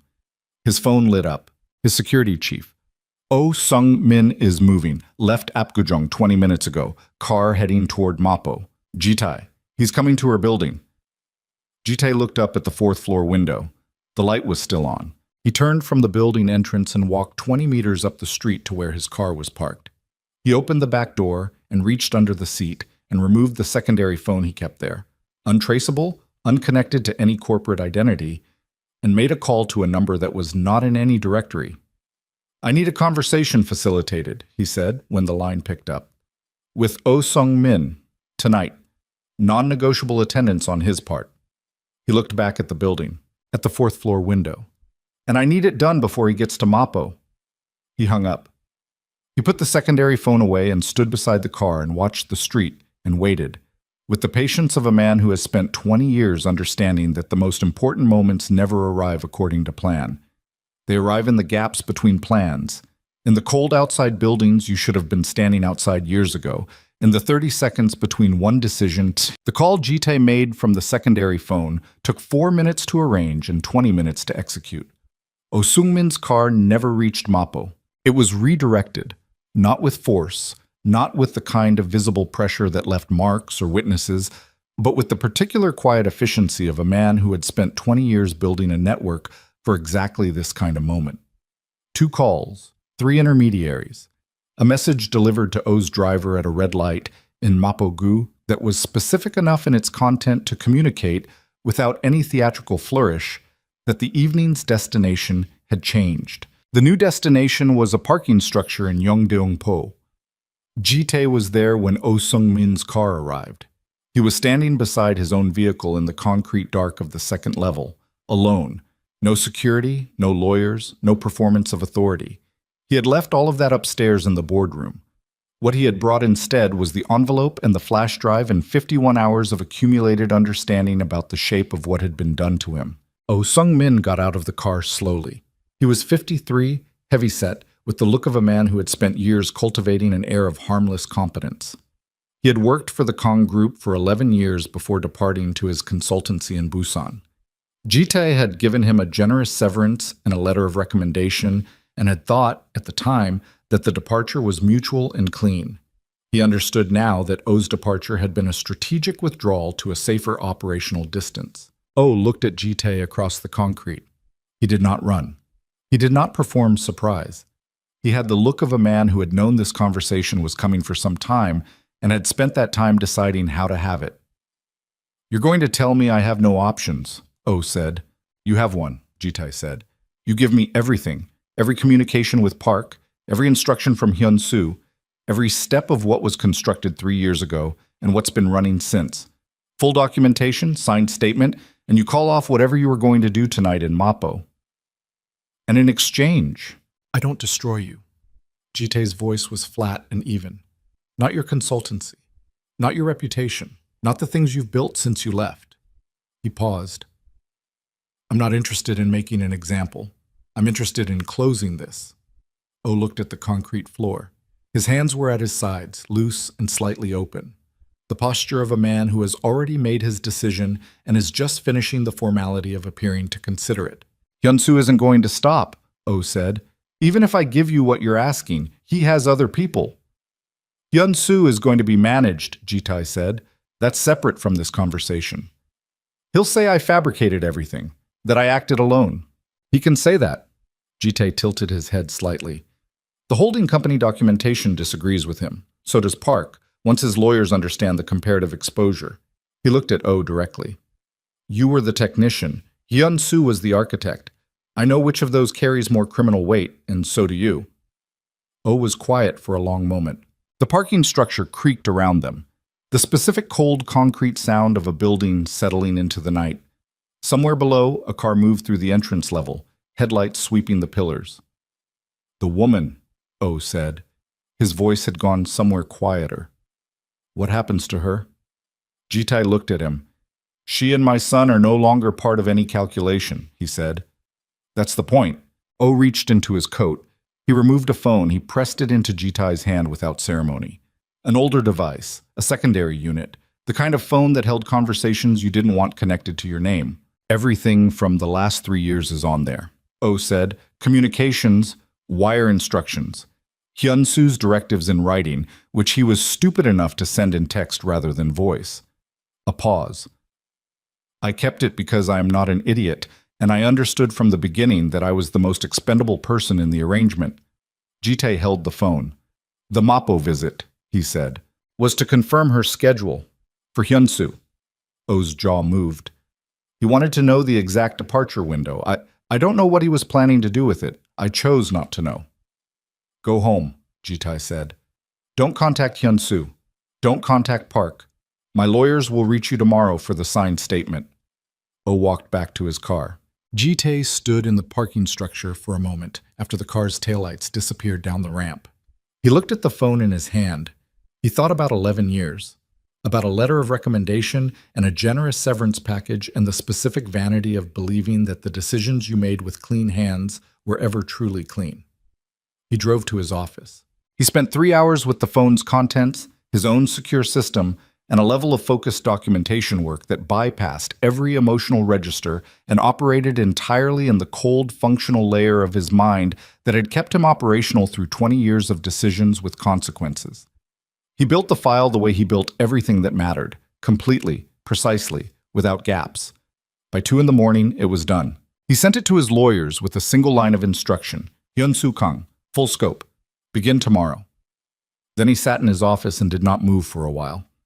The city was at its quietest, but not silent. It was never silent, but reduced. The late-night frequency, the shift workers and the taxi drivers and the people who operated in the hours when the city belonged to them because everyone else had finally conceded to sleep. Jitai had a son. He let himself sit with that fact without immediately converting it into a problem to be solved or a situation to be managed. Just the fact, plain and enormous and 3 years overdue. He had a son who knew things about mosasaurs that most adults didn't. He had a son who wore a yellow rain jacket regardless of forecast. He had a son who had looked at a stranger in a bookstore and said, with the complete guilelessness of a person who had not yet learned to protect themselves from their own observations, "You have the same eyes as me." Jitai pressed his thumb and forefinger to the bridge of his nose and breathed through the particular pressure of it. Not grief exactly, though it was related to grief. The feeling of a door that had been closed for so long the frame had warped, and the opening of it revealed not the room you remembered, but something new that had been growing in the dark this whole time. He picked up his regular phone. He sent Nia a text from his own number, not the secondary. Oh Sung-min has been handled. The departure schedule information doesn't reach Hyunsu.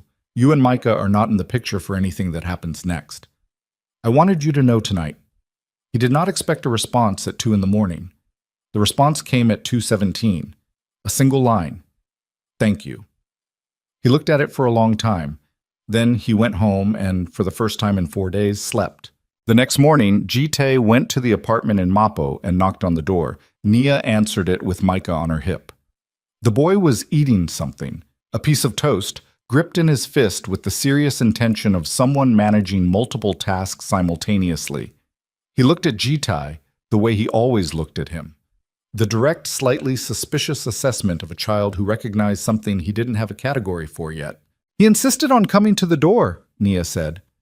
There was something different in her voice this morning, not warmth exactly, the absence of the wall, which was its own kind of different.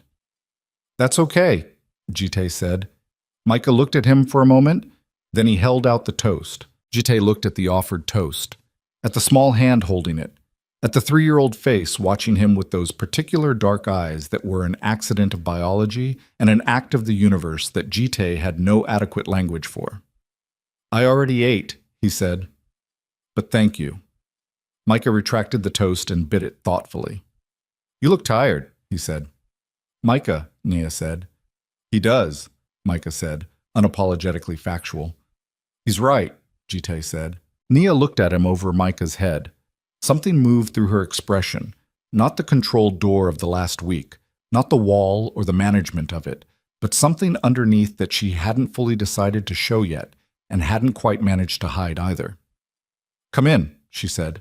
The apartment was mostly boxes, but she had made coffee and there was one chair that wasn't disassembled, and Micah settled himself on the floor with 2 books and a very purposeful expression, and the 3 of them occupied the same space for the first time without the immediate structure of conflict holding them in their positions. Jitai sat in the chair. Nia stood by the window with her coffee. What happened last night? She said. He told her. Not everything, not the parking structure details or the specific mechanics of how O had been redirected, because some parts of his world she didn't need the full dimensions of. But the outcome. The phone. What was on it? What his lawyers were doing with it this morning. He told her about Hyun-soo. He watched her face absorb the full scope of it, the 3-year coordination, the board maneuver, the intended use of her departure schedule. He watched her process the specific revelation that her life in Seoul, the years of it, the careful construction of it, had been observed and catalogued by people with interests in her absence. She was quiet for a long time after. Your cousin, she said. Yes. He never met me. He didn't need to, Jite said. You were a variable in a calculation he'd been running before you arrived. She looked at her coffee. That's a particular kind of ugly. Yes. From the floor, Micah said, without looking up from his book. What's ugly? A situation, Nia said. Is the situation fixed? Jitai looked at the boy. At the top of his head, bent over the book, the total unself-consciousness of a child asking a question he actually wanted the answer to. Getting there, Jitai said. Micah considered this. Okay. He turned a page. Nia looked at Jitai across the emptied apartment. I need to tell you something, she said. Her voice had changed, dropped out of the managed register entirely into something that cost her. About when I found out I was pregnant. Jite was very still. I thought about contacting you, Hasi, she said. I want you to know that. I thought about it for 2 weeks. I went back and forth on it every day. She pressed one hand to the side of her coffee cup, warming it, and I decided not to because I was 26 weeks pregnant and I was alone in Seoul and I had signed the papers without fighting them, and the man who had served me those papers had not once, asked me for my version of events. She looked at him directly. I decided that a man who would do that didn't deserve to be in a room with my child. The room was quiet. I'm not telling you this to hurt you, she said. I'm telling you because you've been carrying a version of this where you were the only one who made a decision, and that's not what happened. I made one too. You need to know that. Jite looked at her. I understand, he said. Do you? You protected him, Jite said, with what you had available, which was a decision made in the absence of information I should have given you. He held her gaze. I'm not angry at you for the decision. I don't have the standing to be. She looked at him for a long moment. Then she looked at Micah on the floor. He's going to have questions, she said, when he's older, questions I won't be able to answer the way he needs them answered. I know. I can't promise you anything, she said. I want to be clear about that. This isn't me saying that everything is resolved or that I've forgiven you or that the 3 years didn't happen the way they happened. They did. And I still feel the weight of them. She set her coffee down on the windowsill. But he asked me last month if his daddy was somewhere far away. And I told him yes. And he said that was okay because some daddies are far away, and then they come back. She looked at Jitai. I don't know where that came from. He'd just heard it somewhere, but he said it like it was a fact, like it was just how some stories go. Jitai could not speak for a moment. You're not getting a second chance at a marriage, Nia said. Her voice was clear and direct and entirely without cruelty. That's not what I'm offering. I don't know what I'm offering. I know that my son deserves to know his father if his father is capable of being what that word actually means. And I know that... She stopped, started again. I know that the man who came to this apartment last night and handled what needed to be handled was not doing it to manage a corporate situation. I could tell the difference. The morning light was coming through the window behind her, Seoul going about its business outside, ordinary and enormous and indifferent. What do you need from me? Jitai said. Right now. Not the acquisition, not Hyun-soo, not the documentation. Right now. She looked at him. I need you to talk to him, she said. Not as a situation to be managed, not with anything prepared. She glanced at Micah on the floor. He asked me this morning if the man with the same eyes was coming back. Jitai looked at the boy. Micah had put his book down and was looking back at him, entirely unguarded. The open face of a child who had not yet learned to protect what he was feeling from the people he was feeling it around. Can I sit with you? Jitai said. Micah looked at the floor beside him, assessed the available space with the serious pragmatism of someone managing a significant book layout, shifted one volume slightly to the left. There's room, he said. Jitai lowered himself to the floor. It was not graceful. He was 41 years old in a suit that cost more than most people's monthly rent, and the floor was hardwood, and there was not a great deal of space between the boxes. But he sat, and Micah looked at him at close range with the new context assessment of a child recalibrating, and then looked back at his book. This is a mosasaur, Micah said, pointing at a page. They lived in the ocean. They were actually more related to monitor lizards than to dinosaurs, but people always put them in dinosaur books, which is technically wrong, but I think it's okay because they're still very interesting. Jitai looked at the page, at the illustrated creature, enormous and ancient and entirely uninterested in human taxonomy debates. Are they your favorite? He said. Micah tilted his head, considered. They're my favorite ocean one, he said. My overall favorite is the Ankylosaurus because of the tail. The tail was extremely practical. Practical how?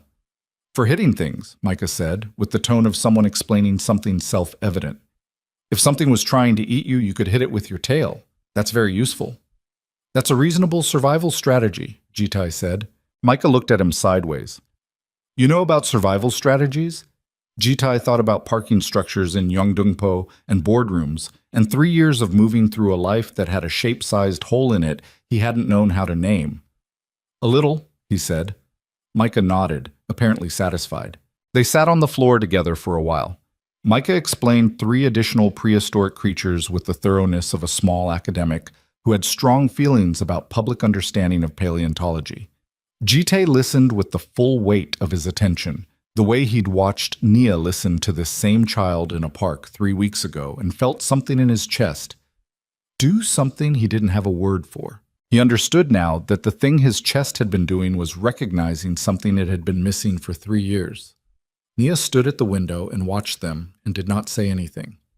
After a while, Micah looked up at Jitai with the particular directness of a question that had been accumulating. Are you sad? He said. Jitai looked at him. Why do you ask? Because you look like how Mom looks sometimes, Micah said. When she thinks I'm not watching, she gets a face like she's carrying something heavy. He considered Jitai with great seriousness. You have the same face right now. Jitai looked at the boy. At the 3 years in his face? At the things he'd learned and grown into without anyone from Jitai's side of him present. At the yellow jacket hanging by the door and the dinosaur books, and the small pair of boots that would board a flight to Lagos in 2 days and might or might not come back depending on decisions that hadn't been made yet by people still in the process of understanding what they were capable of. Yeah, Jitai said. A little. Micah thought about this. Then he moved slightly closer on the floor, not touching, but closer, in the unconscious way of a child who has decided that nearness is the appropriate response to someone carrying something heavy, because nearness is the only currency a 3-year-old actually has, and Micah was not a child who withheld what he had. Jitai sat very still.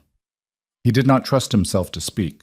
From the window, Nia watched her son move closer to his father on the floor of a half-emptied apartment in Mapo, and she pressed one hand flat to her sternum. The gesture Jitai had always known, the involuntary one, the one she made when her heart rate spiked and was coming back down from something. And she turned to look out the window at the city so that neither of them would see her face do what it was doing. The three of them stayed in that configuration for a while. The city outside continued its business.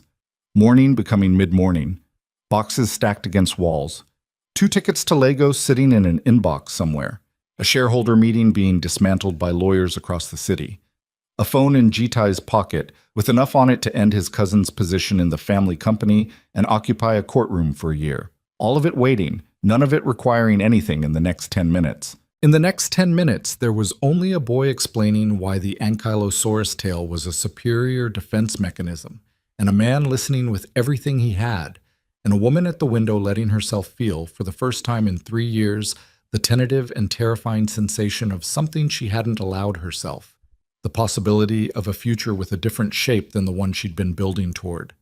The Lagos tickets were not canceled that morning, or the morning after. Nia did not make that decision quickly or easily, or because she'd been convinced by any single argument. She made it over 3 days, the 3 days Jitai had asked for, in the incremental way that real decisions get made. Not in one large dramatic moment, but in the accumulation of small ones. The morning Jitai showed up with 2 cups of coffee and asked if he could take Micah to the park, and Micah was already putting on the yellow jacket before she'd answered. The evening he came back with a dinosaur encyclopedia that was apparently out of print and very difficult to find, and Micah's response was so immediate and total that Nia had to leave the room. The afternoon, Jitai sat across from her at the small folding table that was the last piece of furniture left unboxed, and told her what he was going to do about Hyun-soo, not as information she needed, but as something he wanted her to know, because he was done conducting his life in compartments that kept the people who mattered at a distance. Hyun-soo Kong was removed from his board positions within the week. The legal process took longer. It always did, but the corporate consequences were immediate and final. He did not fight them, which told Jitai that the documentation from Oh's phone had been comprehensive enough to make fighting it a worse option than accepting the exit terms. Park Dae-jung remained in Singapore and engaged lawyers from there, and ultimately reached a settlement that removed him from every formal connection to the Kong family interests. Oh Sung-min sent his signed statement to Jitai's lawyers on the appointed day and then, apparently, went back to Busan and his consultancy, and whatever he did with the particular knowledge of someone who has participated in a wrong thing and gotten out more cleanly than he deserved. The Minjun acquisition closed 9 days after the boardroom confrontation. Jitai signed the documents in a room full of people who had all, in various ways, been unsure he would be there to sign them. He was there. He signed them. Then he left before the celebration drinks and drove to Mapo. Nia had not rebooked the tickets to Lagos. She had not said why, explicitly. She had said that Micah had started asking, with increasing specificity, when he was going to see the man with the same eyes again, and that answering this question required some clarity about geography that she wasn't yet in a position to provide. She had said this in the tone of a woman who has made a provisional decision and is being honest about its provisional nature. Jitai understood this. He accepted it completely. He did not push the architecture of it or ask her to articulate more than she was ready to. He brought coffee every morning that she was in Seoul. He learned where she bought groceries and sometimes appeared there, which she called transparent and he called efficient, and they were both right.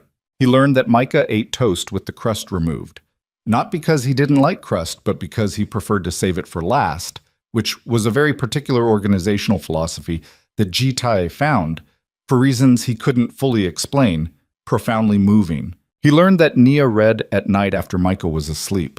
Real books, physical ones, the kind you couldn't close a tab on, and that she had opinions about narrative structure that were extensive and entirely her own, and that she had not been sharing with anyone for 3 years because she had been too busy surviving to have conversations for the pleasure of them. He listened to all of it, He said less than he usually said, which for Jite was very little, and somehow that restraint communicated more than speech would have. The willingness to be present without an agenda. The willingness to sit with Micah on the floor and discuss extinct marine reptiles for an hour and not need it to mean something larger than it was. It was the last week of November when Nia told him she wasn't going back to Lagos yet. Not forever, she said. Her family was there and she would go back to visit, and Micah needed to know that part of himself too. But not as a permanent departure. Not as a closing.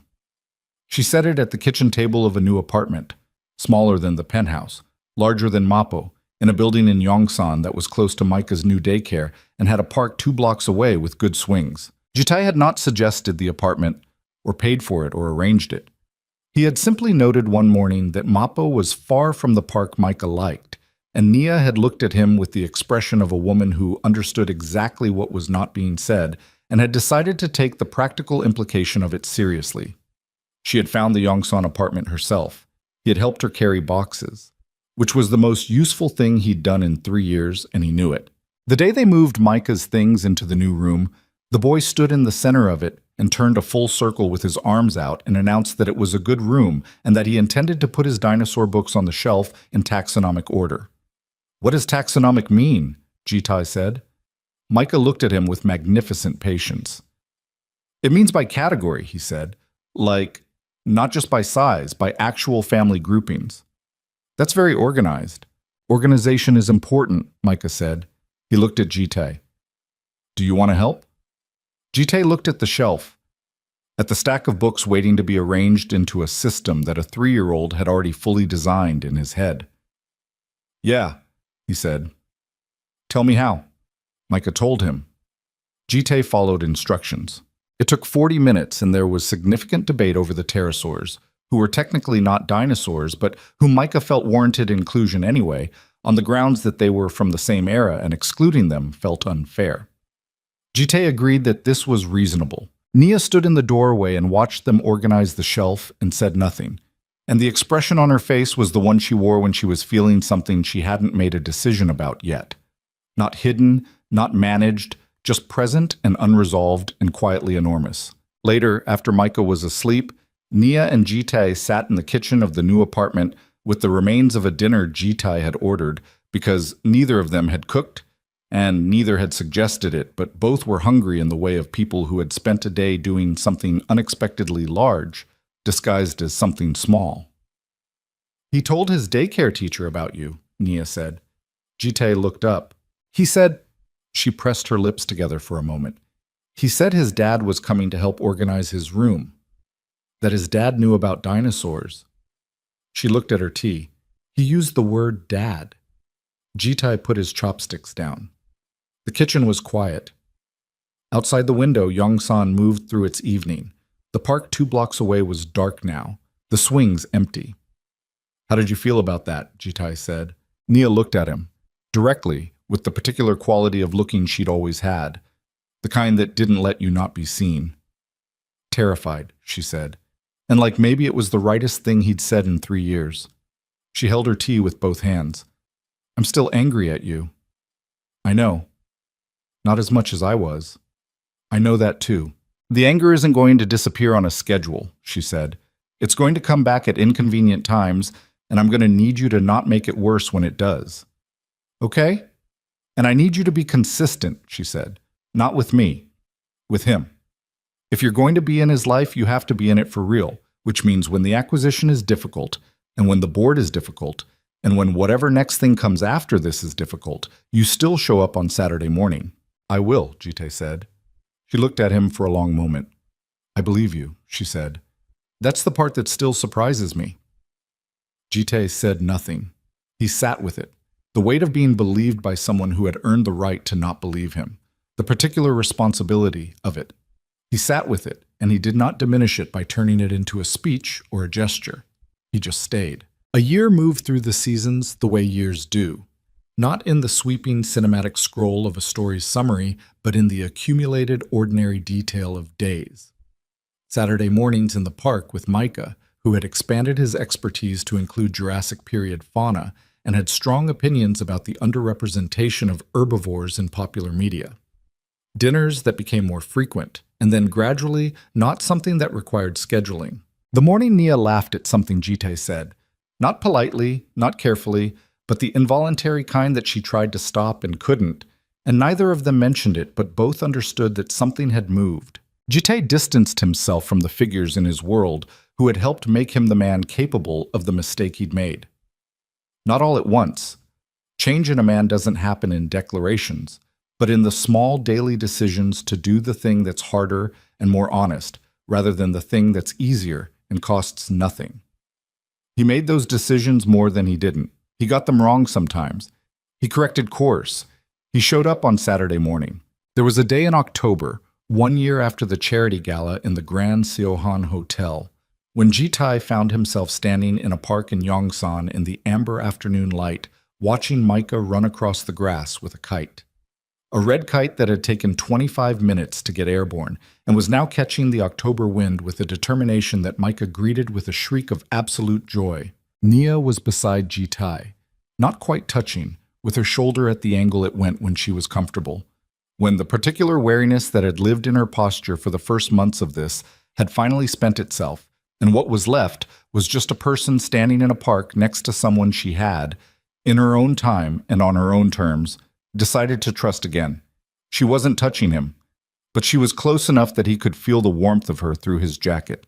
Micah's kite hit a gust and climbed, really climbed, higher than it had gone, the red of it vivid against the blue of the October sky, and the boy below it let out a sound that was beyond language, pure and uncomplicated, and 4 years old, and entirely unaware that it was the most valuable sound Jitaye had ever heard. Then Micah turned and ran back toward them across the grass, kite string in his fist, coat flapping, his face completely open, and he looked at Jitai with his own eyes and called out the word that Jitai had been learning to deserve for a year, not earning it in the transactional sense, not purchasing it with consistency or presence or Saturday mornings, but growing into it the way you grow into anything real, slowly and with significant failure and the daily decision to keep trying. "Dad! Did you see that? Did you see how high it went?" Jite crouched to meet him. He caught the boy when he arrived, both hands solid, present, and looked at the face that was Nia's jaw and his own eyes and entirely, completely Micah's own expression. And he said, "I saw it. I saw the whole thing." Micah looked at the kite string in his hand with enormous satisfaction. "I think it went higher than the building," he said. "At least," Jite said. Micah looked up at him, that direct, unguarded look. "Are you still sad?" he said. "Like before?" Jitai thought about it. He looked at the kite against the October sky, at Micah's hand in his, at Nia standing a few feet away with her hand at her sternum, the involuntary gesture, the one she made when her heart rate had spiked and was coming back down from something. "No," he said. "Not right now." Micah nodded, satisfied. He looked at the kite. "Can we try to get it higher?" "Yeah," Jite said. "Let's try." He stood. He took the string from Micah's hand and let the boy run ahead to reposition, the red kite pulling against the current, the October afternoon going golden around all three of them in the park in Yongsan where nothing monumental was happening and everything that mattered was. He did not have the language for what this was. He didn't need it. He had the weight of Micah's small hand on his arm, adjusting his grip on the string. He had the warmth of Nia beside him, close enough now that her shoulder rested against his, and neither of them moved away. He had the kite climbing into the blue, and the boys shouting instructions from 20 feet ahead, and the city spread out around them in the amber afternoon, enormous and ordinary, and entirely unconcerned with the fact that in this particular park, on this particular October day, a man who had been wrong about everything important had spent a year becoming someone worth being right about. The kite climbed, the wind held, and the most feared man in Seoul stood in the October grass and did not let go.